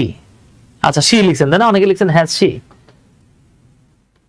প্রণব ঘোষ দাদা লিখতেছেন স্যার একটু স্লো, খাতায় লিখতে পারছেন। দাদা আমি এটা পিডিএফ দিয়ে দেবো, ঠিক আছে, এটা পিডিএফ দিয়ে দেবো আপনাদের গ্রুপে, সমস্যা নাই। এটার পিডিএফটা আপনাদের গ্রুপে দিয়ে দেবো, কোনো সমস্যা নাই প্রণব দাদা। আচ্ছা, মজার ব্যাপারটা দেখেন, মজার বিষয়টা হচ্ছে গিয়ে এই যে আমরা জানি প্রেজেন্ট ইনডিফিনিট টেন্স, প্রেজেন্ট ইনডিফিনিটের ক্ষেত্রে অক্সিলারি ভার্ব গুলো কি হয়? প্রেজেন্ট ইনডিফিনিট টেন্সের ক্ষেত্রে অক্সিলারি ভার্ব গুলো হচ্ছে ভার্বের 1 নাম্বার ফর্ম থাকলে ডু, ভার্বের 1 নাম্বার ফর্মের সাথে যদি এস বা ইএস যোগ হয়ে যায় তাহলে হয় ডাজ। তবে তবে এই যে দেখেন হ্যাভের সাথে যখন এস যোগ হয় তখন কিন্তু সেটা হয় হ্যাজ। তাহলে যেহেতু এখানে দেয়া আছে সাবজেক্ট প্লাস হ্যাজ, তার মানে এটা কিন্তু প্রেজেন্ট ইনডিফিনিট টেন্স। সো এইটা হবে, আবার দেখেন ফিউ শব্দটা থাকা, এটা কিন্তু নট হয়ে গেছে কিন্তু, তাহলে এটা হবে ডাজ হি। তবে ট্র্যাডিশনাল গ্রামার অনুযায়ী আপনি এখানে হ্যাজ হিও লিখতে পারেন, কোনো সমস্যা নাই। ট্র্যাডিশনাল গ্রামার অনুযায়ী আপনি এখানে হ্যাজ হিও লিখতে পারেন, সমস্যা নাই, অ্যাকর্ডিং টু ট্র্যাডিশনাল গ্রামার। আচ্ছা, এখানে কিন্তু নট লেখা যাবে না কারণ ফিউ নিজেই নেগেটিভ। এবার আসেন, I found him know where, আমি তাকে কোথাও পেলাম না, পাইছি তা কিন্তু না, কোথাও পাই নাই, এই যে V2, তাহলে কি হবে? Did I. এই নো হোয়ারটা নিজেই কিন্তু নেগেটিভের কাজ করছে। এইবার দেখেন, নান is none under the sun, none is none under the সান, এটা একটু করেন তো দেখি কে পারেন। রেখা আক্তার, সাইফুল ইসলাম সজীব ভাই, কারি ফেরদাস আহমেদ চৌধুরী ভাই, অহনা জেসমিন। আচ্ছা, লাস্টেরটা করে দেন, D number. None is none under the sun, none is none under the sun. এই none is none under the sun মানে হচ্ছে দুনিয়ায় কেউ কারো না, চাচা আপন জীবন বাঁচা, অথবা নিজে বাঁচলে বাপের নাম। নান ইজ নান আন্ডার দ্য সান। দেখে এটা একটু করে দেন, এটা কে করতে পারেন দেখা যাক। ওকে, কুইকলি দেখি এটা কে করতে পারেন। None is none under the sun. আচ্ছা, এই যে দেখেন আমরা জানি আমরা জানি no one, someone, anyone, everyone, এগুলো হচ্ছে সিঙ্গুলার। তো এটা যেহেতু সিঙ্গুলার, ভার্বটাও সিঙ্গুলার ছিল, তাহলে এটা কি হবে? এটা দুই ভাবে করা যায়। আমরা জানি প্রবাদ বাক্য থাকলে কি হয়? ইজন্ট ইট লেখা যায়। ঠিক আছে, তাহলে এটাকে প্রবাদ বাক্য হিসেবে আপনি ধরে নিতে পারেন ইজন্ট ইট। আবার এই যে ওয়ান থাকলে দে হয়, আপনি এটাকে নিয়ম অনুযায়ী ধরে নিতে পারেন আর দে এই যে one, no one, someone, anyone, everyone থাকলে কি হয়? দে হয়। এই দে আর ইজটা কিন্তু দেখেন নানের জন্য ছিল, আর তো সিঙ্গুলার না, আর প্লুরাল, তাহলে আপনারা কি লিখতে হবে? আর দে, দে আর, দে যেহেতু প্লুরাল। ঠিক আছে, এই তো মাশাআল্লাহ মাশাআল্লাহ, অনেকেই লিখতেছেন। আমরা আস্তে আস্তে ডিপ কোশ্চেন গুলোর দিকে যাব। তার মানে আমি ধরে নিচ্ছি এই পর্যন্ত আপনাদের কারো কোনো সমস্যা নাই ইনশাআল্লাহ। ওকে ডিয়ার, এইবার আসেন তাহলে আমরা পরের অংশটাতে চলে যাই। এখন আমরা দেখব কিভাবে ইম্পারেটিভ সেন্টেন্স গুলো ট্যাগ কোশ্চেন করা যায়। কিভাবে ইম্পারেটিভ সেন্টেন্স গুলো ট্যাগ কোশ্চেন করা যায়। যারা ইম্পারেটিভ সেন্টেন্স জানেন না তারা মাথায় রাখেন যে ইম্পারেটিভ সেন্টেন্স দ্বারা যে সেন্টেন্স দ্বারা আদেশ, নিষেধ, উপদেশ, অনুরোধ, অনুমতি, প্রস্তাব ইত্যাদি বোঝায় তাকে ইম্পারেটিভ সেন্টেন্স বলে। তাহলে যে সেন্টেন্স দ্বারা আদেশ, নিষেধ, উপদেশ, অনুরোধ, অনুমতি, প্রস্তাব বোঝায়, যে সেন্টেন্স দিয়ে আদেশ বোঝায়, নিষেধ বোঝায়, উপদেশ বোঝায়, অনুরোধ বোঝায়, অনুমতি বা প্রস্তাব বোঝায়, সেই সেন্টেন্সটাই হচ্ছে ইম্পারেটিভ সেন্টেন্স। আমি এখানে লিখে রেখেছি ইম্পারেটিভ সেন্টেন্স চেনার উপায়টা কি। মাথায় রাখবো আমরা ইম্পারেটিভ সেন্টেন্স চেনার সবচেয়ে সহজ উপায় হচ্ছে গিয়ে সাবজেক্ট থাকে না। আসলে যে সাবজেক্ট থাকে না তা না, প্রকৃতপক্ষে সাবজেক্ট ইউটা উজ্জ থাকে। সাবজেক্ট কি? ইউ, যেটা উজ্জ থাকে।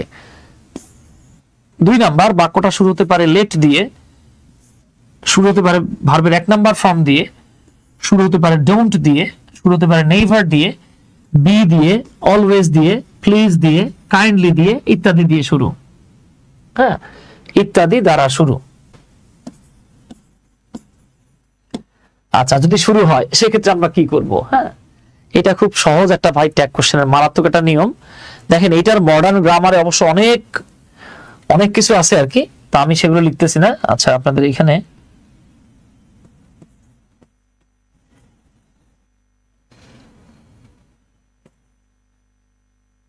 আমি আজকে আসলে আমাদের টাইপিস্ট ভাইয়ের টাইপিং মিস্টেকের কারণে আমি বোকা হয়ে গেছি, কিছু কিছু জায়গায় সে টাইপিং মিস্টেক করে ফেলছে, তা আমি জায়গাটা লিখে দেই। হ্যাঁ, যেমন এইখানে এটা সে টাইপিং মিস্টেক করে ফেলছে। আচ্ছা, তাহলে দেখেন লেটস অথবা লেট আস থাকলে, যদি কোনো সেন্টেন্সে লেটস অথবা লেট আস থাকে সেক্ষেত্রে আমরা এই জায়গাটাতে ধরে নেব শ্যাল উই। ঠিক আছে, এগুলো ট্র্যাডিশনাল গ্রামারের নিয়ম অনুযায়ী। আপনাদের সাথে একদিন মডার্ন গ্রামারের নিয়ম অনুযায়ী ট্যাগ কোশ্চেন নিয়ে আরেকদিন কথা বলবো, আজকে সেই সুযোগ নাই। 2 নাম্বার, অন্যান্য সকল ক্ষেত্রে। খেয়াল করেন, যদি লেট আস থাকে অথবা যদি লেটস থাকে সেক্ষেত্রে আমরা লিখবো শ্যাল উই। অন্যান্য সব ক্ষেত্রে, অর্থাৎ যদি লেটের পরে অন্য কিছু থাকে, আস না থাকে, যেমন let me, let him, let Rupa, let Rana, let Mir Abdullah, okay, এরকম আর কি। লেটের পরে যদি আস না থেকে অন্য কিছু থাকে, এরপরে যদি ভি ওয়ান যেমন ডু, গো, ডোন্ট যদি থাকে, যদি নেভার থাকে, বি থাকে, অলওয়েজ থাকে, প্লিজ থাকে, কাইন্ডলি থাকে, এখানে সব ক্ষেত্রে আপনি উইল ইউ লিখতে পারবেন। প্রয়োজন অনুযায়ী এখানে উইল ইউ না, আপনি চাইলে ওন্ট ইউ এটাও লিখতে পারবেন। এছাড়াও এখানে উড ইউ, কুড ইউ অনেক কিছু লেখা যায়, আমি সেই দিকগুলোতে যাচ্ছি না। ঠিক আছে, মডার্ন গ্রামারে অনেক এখানে মানে প্যাচ আছে, আমি সেই মার প্যাচ গুলোতে যাচ্ছি না। আরেকদিন আপনাদেরকে আমি মডার্ন ইংলিশ গ্রামারের একদম পেজ সহ, রেফারেন্স সহ ট্যাগ কোশ্চেনের কিছু আজীব নিয়ম দেখাই দিব ইনশাআল্লাহ। মনে হবে আজীব আর কি, আসলে আজীব না, বিষয়টা আপনাদের সাথে আরেকদিন আমি শেয়ার করবো ইনশাআল্লাহ। আজকে আমি আপনাদেরকে মূলত টিজি, দ্যাট ইজ ট্র্যাডিশনাল গ্রামারের নিয়মগুলোই দেখাচ্ছি আপনাদেরকে। তাহলে আপনি আমি যেটা মাথায় রাখবো, লেট আস বা লেটস থাকলে শ্যাল উই, অন্যান্য সকল ক্ষেত্রে উইল ইউ, তবে অ্যাফার্মেটিভ হলে পরে ওন্ট ইউ লিখতে পারবেন। তাহলে এবার আমি আপনাদের জন্য আরেকবার এখানে লিখে রাখি। তাহলে কি বললাম, এই যে লেটস অথবা লেট আস থাকলে আমরা লিখবো শ্যাল উই, আর অন্যান্য সকল ক্ষেত্রে আপনি অ্যাফার্মেটিভ নেগেটিভ সব জায়গাতে লিখতে পারবেন উইল ইউ। তবে আপনি যদি চান যে না ভাই আমি উইল ইউ লিখবো না, আমি অ্যাফার্মেটিভ সেন্টেন্স স্টেটমেন্টে থাকলে পরের প্রান্তে গিয়ে ওন্ট ইউ লিখবো, ওকে আপনি লিখতে পারবেন। ঠিক আছে, এইসব জায়গাতে উড ইউ খুড ইউ লেখা যায়, আমি যাচ্ছি না সেদিকে। এবার দেখেন তো প্লিজ হেল্প মি, তাহলে আমরা এখানে কি লিখবো? Will you, will you. Okay, আমার এক তোতলা স্টুডেন্ট ছিল, মোহরা নাম, এই অনেক আগের ঘটনা আর কি। তো ও এমন করে উইল ইউ বলতো, শোনা যায় তো উইলু উইলু, হ্যাঁ।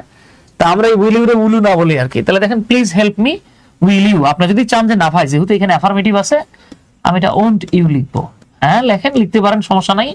বাট এটাও কারেক্ট, এটাও কারেক্ট। ডোন্ট ভেক্স মি, এইখানে আপনি কি লিখবেন? Will you. মজার ব্যাপার, মডার্ন গ্রামারের রেফারেন্স সহ পৃষ্ঠা নাম্বার সহ আপনাদেরকে দেখাতে পারবো। এই জায়গাতে ওন্ট ইউ লেখা যায়, বাট এটা বাংলাদেশে প্রচলিত নাই, লিখলে অনেকে কেটে দিবে, তাই আমি দেখাচ্ছি না।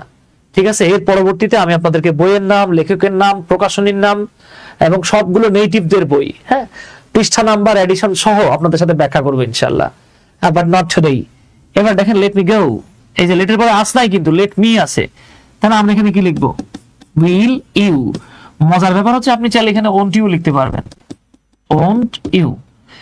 এইবার দেখেন যে লেটস চলে আসছে, তাহলে আর কোনো কথা হবে না, খেলা হবে, শ্যাল উই।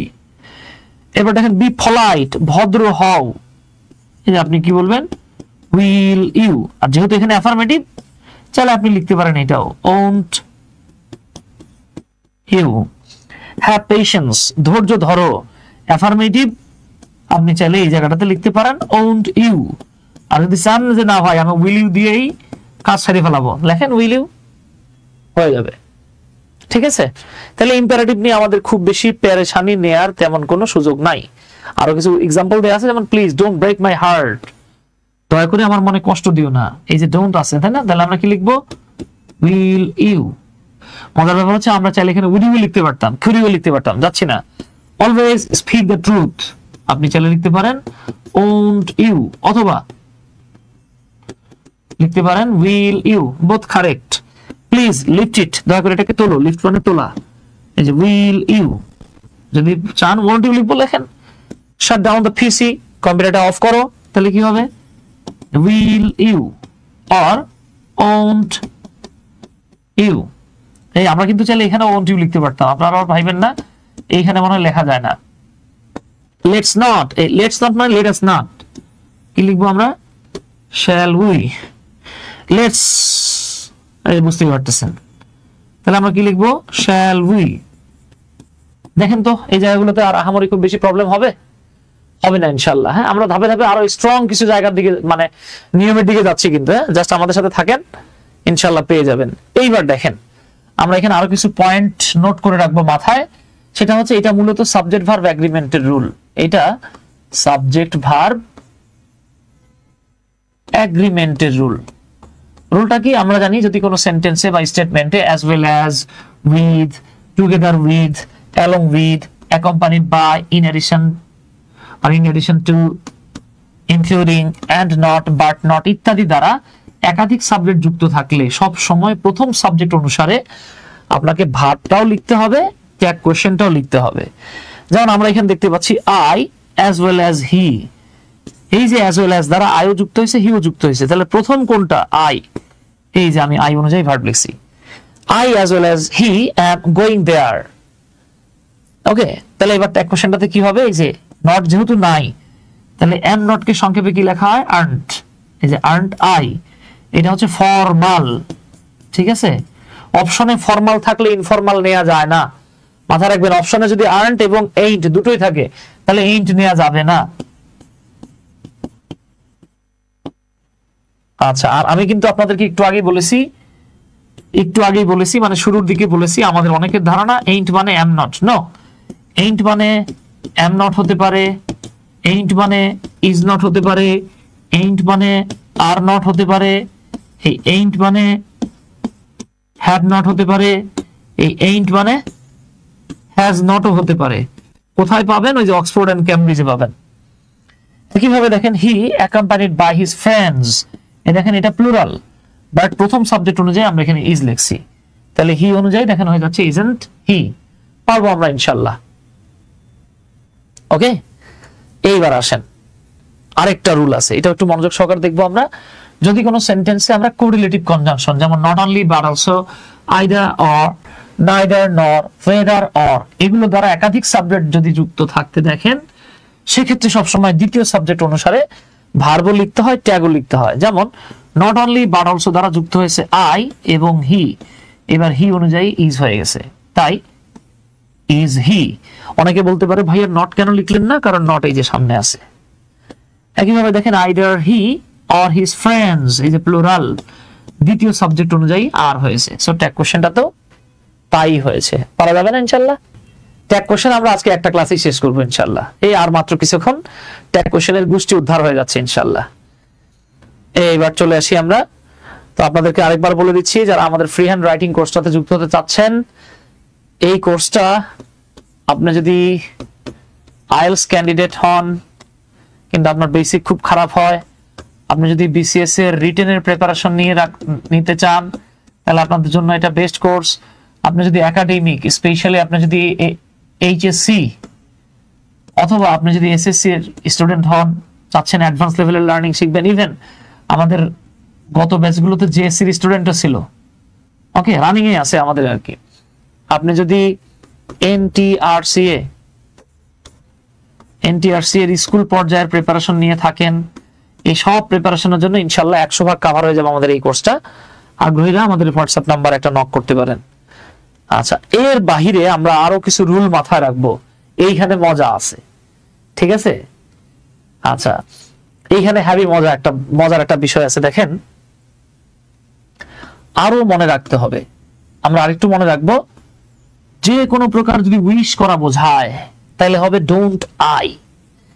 এই যে আমাদের একদম শুরুর দিকে এক ভাই বলেছিলেন যে স্যার থ্যাংক ইউ সেন্টেন্সটার চ্যাট জিপিটিও নাকি তাকে বলছে এটা ইম্পারেটিভ সেন্টেন্স, তারপরে তাকে নাকি অন্যান্য মানে জিমিনিও নাকি তাকে বলছে যে এটা ইম্পারেটিভ সেন্টেন্স। নো, ভুল, এটা বলে নাই, বা আপনি সরি ইম্পারেটিভ সেন্টেন্স বলছিল, তাই না? কথাটা ভুল ভাই। দেখেন আমরা যখন কাউকে কোনো কিছু উইশ করি, যে কোনো উইশে একটা জিনিস উজ্জ্ব থাকে, সেটা হচ্ছে আই উইশ। এই কথাটা সব সময় উজ্জ্ব থাকে। ধরে নেন আপনি আমারে বললেন গুড মর্নিং, অথবা আপনি বললেন আমাকে গুড ইভিনিং। এই যে আপনি যখন আমাকে বলছেন যে ভাইয়া গুড মর্নিং, ভাইয়া গুড ইভিনিং, আপনি কখনোই বলেন না যে ভাইয়া I wish you good morning, ভাইয়া I wish you good evening. তার মানে দেখেন এই জায়গাটাতে একটা জিনিস উজ্জ্ব আছে, সেটা কি আই উইশ। উইশ মানে V1, আর V1 মানে ডু, আর আই তো বুঝতেই পারছেন। তাই এই যে এতটুকু যেহেতু উজ্জ্ব আছে, তাই আপনার কাছে মনে হচ্ছে যে ভাই কাহিনী কি রে, ছিল গুড ইভিনিং, ছিল গুড আফটারনুন, কিন্তু আই আসলো কোনতে? এই যে আই উইশ। কারণ আমি যখন কাউকে বলতেছি গুড আফটারনুন, আমি তাকে উইশ করতেছি। এখন আমার বউ বা আমার ছেলে যদি তারা উইশ করে, তখন কিন্তু আমি কি বলবো না গুড মর্নিং, বরং আমি বলবো যে my son wished you good morning, my wife wished you good morning, আমি এটা বলবো। কিন্তু যেহেতু কারো কথা উল্লেখ নাই, তার মানে এখানে সাবজেক্ট হচ্ছে আই, আমি, ঠিক আছে? তাহলে দেখেন এখানে কি হচ্ছে, ডোন্ট আই। একইভাবে দেখেন আপনি যখন কাউকে বলছেন থ্যাংক ইউ, মজার ব্যাপার হচ্ছে দেখেন এটা যদি ইম্পারেটিভ সেন্টেন্স হইতো, তাহলে থ্যাংক করবে কে? নিজেই যদি নিজেরে থ্যাংক করতো। দেখেন এই সেন্টেন্সটা হচ্ছে অ্যাসার্টিভ।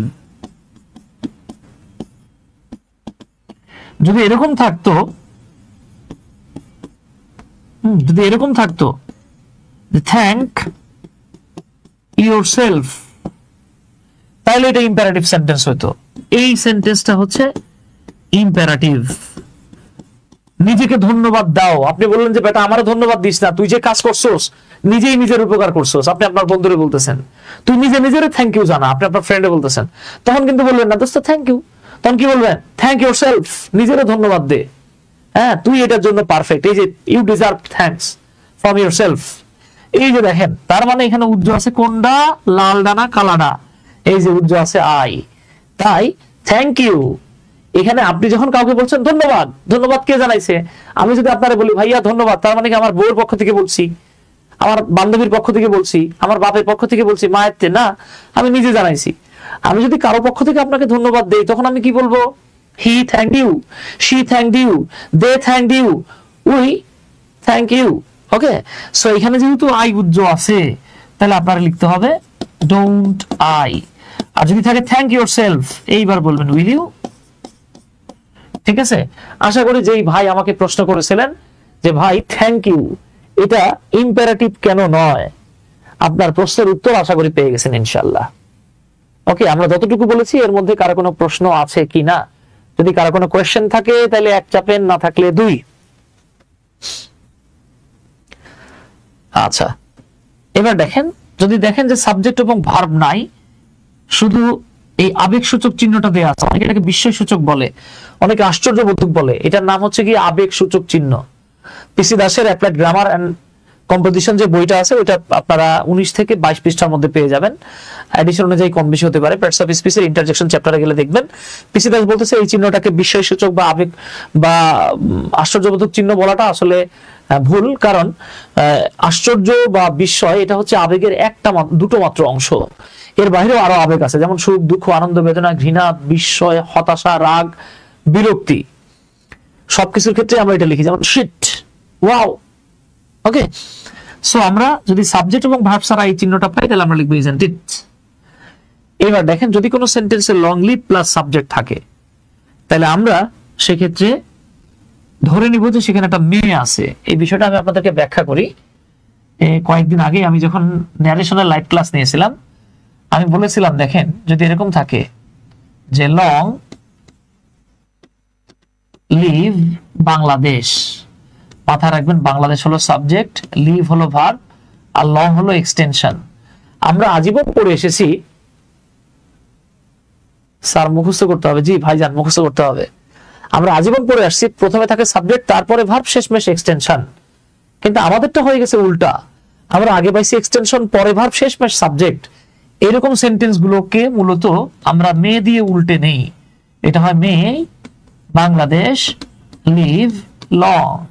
এইবার এটা ট্যাগ কোশ্চেন যদি আপনি বলেন তাহলে কি মেন্ট শি, দেশকে মার সাথে তুলনা করা হয়। আচ্ছা, যদি প্রবাদ বাক্য থাকে তাহলে ইজন্ট ইট লিখবেন। আর সাবজেক্ট হিসেবে যদি নাউন ক্লজ থাকে পুরো ক্লজটাকে তখন ইট ধরে নিতে হয়। সাবজেক্ট হিসেবে যদি নাউন ক্লজ থাকে, I repeat, as a subject, if noun clause is given as a subject, আমরা এই ক্ষেত্রে পুরো সাবজেক্টটাকে তুলে দিয়ে একটা ইট ধরে নিব। বুঝতে পারা যাচ্ছে কিনা একটু কমেন্ট করবেন প্লিজ, বোঝা যাচ্ছে কিনা একটু কমেন্ট করবেন প্লিজ। আচ্ছা, আসেন তাহলে আমরা এবার এক্সাম্পলে চলে যাই, প্র্যাকটিস সেকশন। তার আগে আপনাদেরকে আমি একটা ট্যাগ কোশ্চেন দেখাই। দেখেন,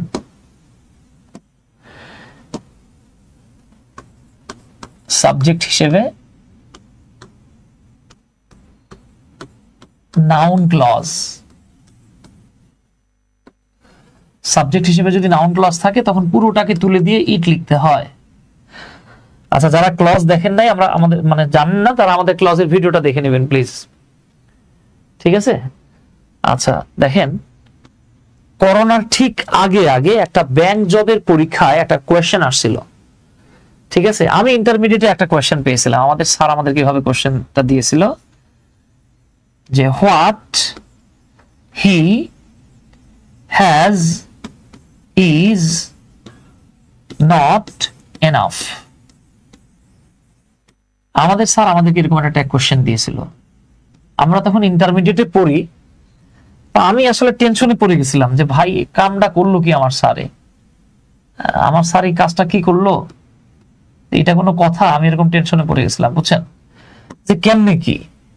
আমি ঠিক বুঝতেছিলাম না যে ভাই আমি কি এই হি অনুযায়ী হ্যাজ নিব নাকি আমি এখানে হি অনুযায়ী ইজ নেব, এইটা আমার মাথায় আসতেছিল না, ঠিক আছে? আচ্ছা, এইটা যারা নাউন ক্লজ চেনেন না তাদেরকে আমি এভাবে বলতে পারি, যদি কখনো এরকম দেখতে পান, এই যে আমি লিখে দিচ্ছি, যারা নাউন ক্লজ চিনেন না,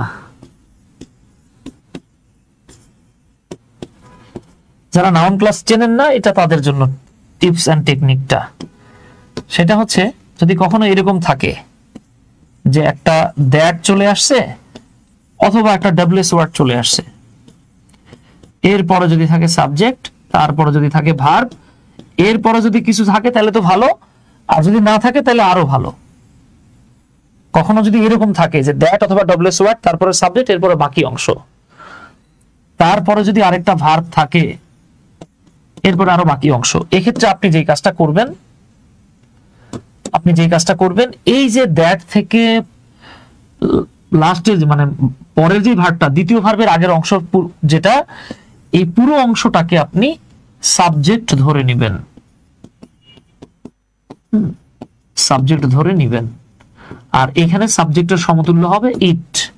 তাহলে এবার আমরা একটু খেয়াল করি তো, এখানে কি আছে, এই যে দ্বিতীয় ভার্ব আছে, দ্বিতীয় ভার্বের আগে কি দ্যাট বা ডাব্লিউএস ওয়ার্ড আছে, এই যে আছে হোয়াট, তারপরে দেখেন তো সাবজেক্ট কি আছে, এই যে আছে কি, এরপরে কি ভার্ব আছে, এই তো আছে হ্যাজ। তার মানে পুরো অংশটাকে আমরা সাবজেক্ট ধরে নিলাম, এটাকে সাবজেক্ট ধরতে হবে। আর যেহেতু সাবজেক্ট ধরছেন, তার মানে এটা হয়ে গেছে ইট। মজার ব্যাপার হচ্ছে ভাই, এইটার নামেই নাউন ক্লজ। ঠিক আছে, আমাদের নাউন ক্লজের ভিডিও দেয়া আছে, আপনারা দেখে নিতে পারেন। তাহলে নাউন ক্লজ সাবজেক্ট হিসেবে থাকলে ইট হয়ে যায়, তার মানে পুরো বাক্যটা হয়ে গেছে ইট ইজ নট ইনাফ, এইটা যথেষ্ট নয়। কোনটা যথেষ্ট নয়? হোয়াট হি হ্যাজ, তার কাছে যা আছে সেইটা যথেষ্ট নয়। ঠিক আছে, তাহলে আমরা কি লিখবো? Is it. এখন অনেকে কোশ্চেন করতে পারে যে দাদা এখানে তো হ্যাজ রে ধরলেন না, হিরে ধরলেন না। ভাই আগেই তো বলছি পুরো ক্লজটা যদি এরকম দ্যাট বা ডাব্লিউএস ওয়ার্ড সাবজেক্ট ভার্ব একসাথে থাকে, পরে যদি আরেকটা ভার্ব থাকে, পরের ভার্বটাকে ভার্ব ধরবো, আগের পুরো অংশটাকে আমরা ইট ধরে নেব। এরকম আমি আপনাদেরকে আরেকটা এক্সাম্পল দেই, এইটা আপনাদের পালা, দেখি আপনারা এটা করে দিতে পারেন কিনা। ঠিক আছে, হোয়াট হি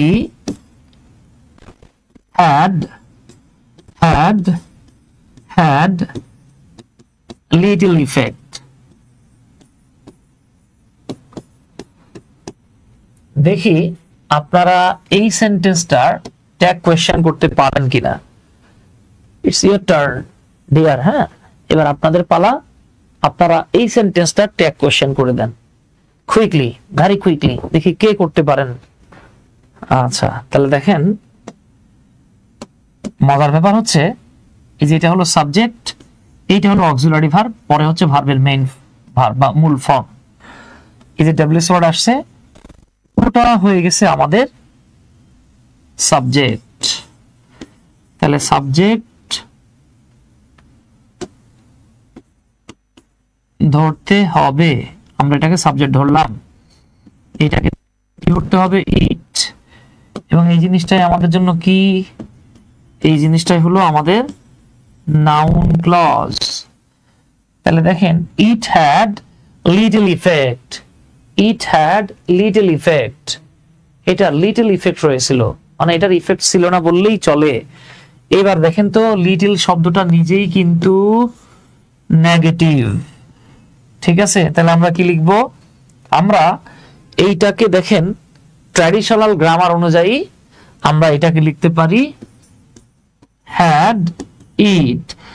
আর এটাকে যদি আপনি পাস্ট ইনডিফিনিট টেন্স ধরে নেন, তাহলে হবে এটা ডিড ইট। ওকে, তবে ডিড ইটটা ততটা প্রচলিত নয়, আমরা এখানে ধরে নেব had it. Okay there, okay dear. আচ্ছা, পারবো আমরা ইনশাল্লাহ। এইবার আসেন, তাহলে দেখেন যদি লেখা থাকে অল ইজ ওয়েল, কি লিখবো আমরা? Isn't it. এবার দেখেন, what is lotted can not be blotted, what is lotted can not be blotted, এইটা হলো একটা প্রবাদ বাক্য। এই প্রবাদ বাক্যটার বাংলা হলো, এই প্রবাদ বাক্যটার বাংলা হলো ভাগ্যের লিখন না যায় খণ্ডন। ভাগ্যের লিখন না যায় খণ্ডন, প্রবাদ বাক্য ভাই।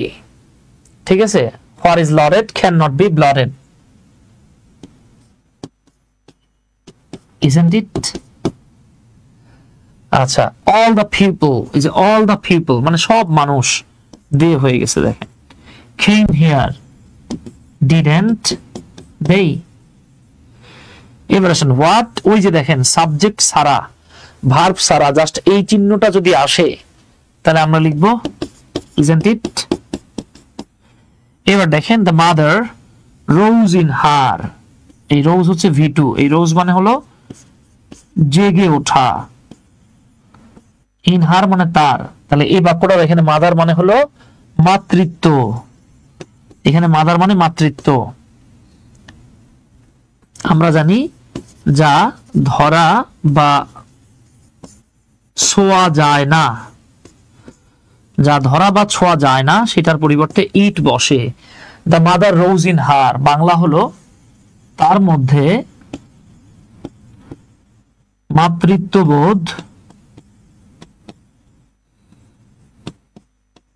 জেগে উঠল। এই যে দেখেন রাইজ মানে জেগে ওঠা, পাস্ট টেন্স হচ্ছে রোজ, পাস্ট পার্টিসিপল পরে আসছেন রাইজেন, তাহলে রোজ কিন্তু V2। এখন কারো ভিতরে কিন্তু মা জায়গা উঠে না, মাতৃত্ববোধ জেগে ওঠে, তাহলে এটা কি হবে বাবা?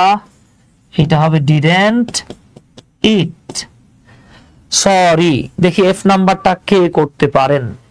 এইখানে আমাদের অধিকাংশ ভাই বোনেরা ভুল করে ফেলেন। দেখি এফ নাম্বার যে প্রশ্নটা সরি, এই সরি যে ট্যাগ কোশ্চেনটা, দেখি এটা কে বা কারা করে দিতে পারেন কুইকলি।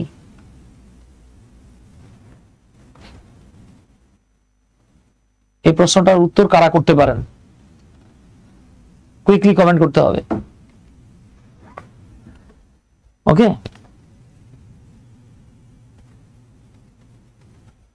দেখি এই প্রশ্নটার উত্তর কে বা কারা করতে পারেন। আবু হারিস মিয়া ভাই লিখছেন ডিডেন্ট ইট। আচ্ছা, ও ডিডেন্ট ইট ছিল the mother rose in her. পরেরটা the last option sorry, who can answer it? Oh my god, Evan ভাই, সুইট মিয়া, আবু হারিস ভাই লিখছেন। দেখেন সরি মানেই হচ্ছে I am sorry, I am উজ্জ আছে, শুধু সরি দেয়া আছে, তাহলে এটা কি হবে? এটা হবে আর্নড আই। আর যদি ইনফর্মালি লেখেন তাহলে হবে এইন্ট আই। মাথায় রাখবেন অপশনে এইন্ট আই আর্নড আই দুটোই যদি থাকে তখন এইন্ট আই নেওয়া যাবে না। কেন নেওয়া যাবে না এটা আমি ব্যাখ্যা করছি বারবার, ঠিক আছে? আমরা অলওয়েজ চেষ্টা করব এইন্টটাকে অ্যাভয়েড করার, স্পেশালি কোন পরীক্ষার খাতায় যখন আমরা লিখবো বা মূল এক্সামে। ওকে ডিয়ার, এইবার আছে দেখেন ওকে, এটা করে দেন দেখি কে পারেন। ওকে, ওকে কে পারেন? ট্রাই করেন। আচ্ছা, এই ওকে মানে হচ্ছে ইটস ওকে, এর মানে হচ্ছে ইট ইজ ওকে, তাহলে আপনি বুঝতে পারতেছেন isn't it। Okay, take her away, হ্যাঁ আমরা যদি অ্যাওয়ে বলি এটা উচ্চারণ হচ্ছে অ্যাওয়ে, হ্যাঁ টেক হার অ্যাওয়ে, এই যে V1 দিয়ে শুরু হয়েছে ইম্পারেটিভ সেন্টেন্স, আমরা লিখবো উইল ইউ। যদি কেউ চান তাহলে লিখতে পারেন won't you, both correct। I number what there is a will there is a way, ইচ্ছা থাকলে উপায় হয়, ইচ্ছা থাকলে উপায় হয়। তাহলে এটা একটা প্রবাদ বাক্য, প্রবাদ বাক্যের ক্ষেত্রে কি লিখবো আমরা? isn't it, ঝামেলা শেষ। I, you and he may be punished, বুঝতেই পারতেছেন মেইন্ট ওই, কারণ ওই যে ফার্স্ট সেকেন্ড থার্ড পারসন থাকলে। হ্যাপি বার্থডে, এই হ্যাপি বার্থডে মানে কি? এখানে উইশ বোঝাচ্ছে, এখানে উজ্জ আছে I wish you happy birthday, তাহলে উইশ মানে V1 কি হবে? যে কোনো উইশ থাকলে ডোন্ট আই। গুড ইভিনিং, এই সেম জিনিস, I wish you good evening, good morning, good afternoon, don't I. ঠিক আছে ডিয়ার, ঠিক আছে ডিয়ার, পারা যাবে ইনশাল্লাহ। হ্যাঁ, এগুলো অনেক সহজ জিনিস।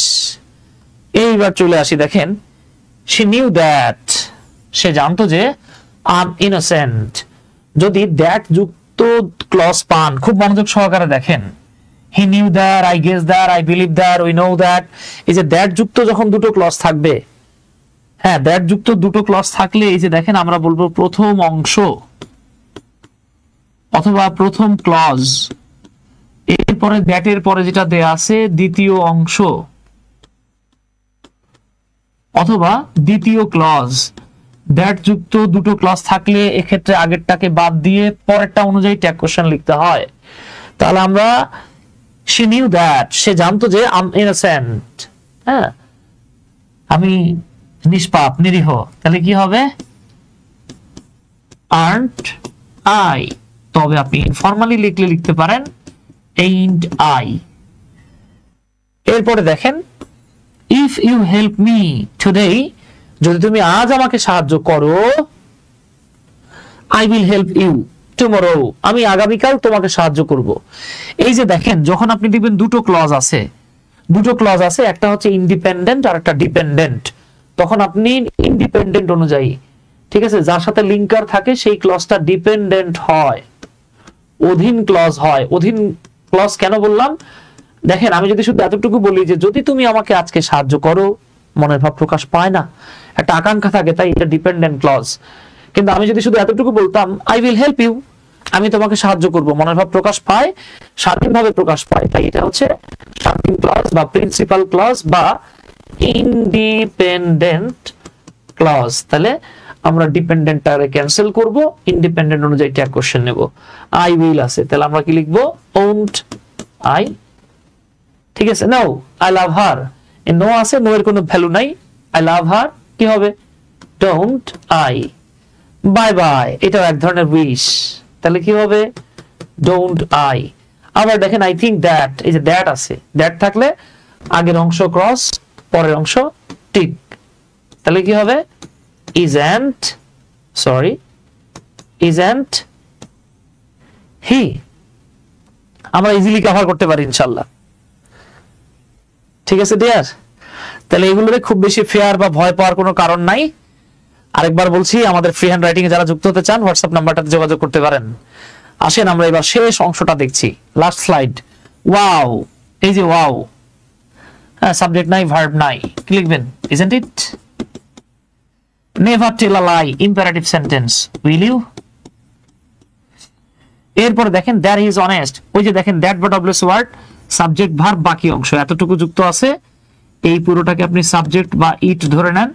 It is known to all, কি হবে বাবা isn't it।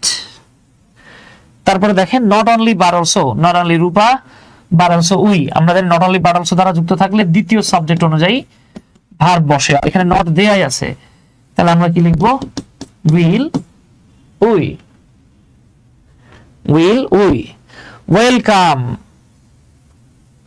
ওয়েলকাম, এটা কি হবে, এই যে দেখেন আপনি যখন কাউকে বলছেন থ্যাংক ইউ, এখানে উজ্জ আছে আই থ্যাংক ইউ, কি হচ্ছে ডোন্ট আই। ওয়েলকাম, মজার ব্যাপার হচ্ছে এই ওয়েলকামটাও উইশ, তবে আমরা কিন্তু বলি না আই উইশ ইউ ওয়েলকাম, আমরা কি বলি ইউ আর ওয়েলকাম।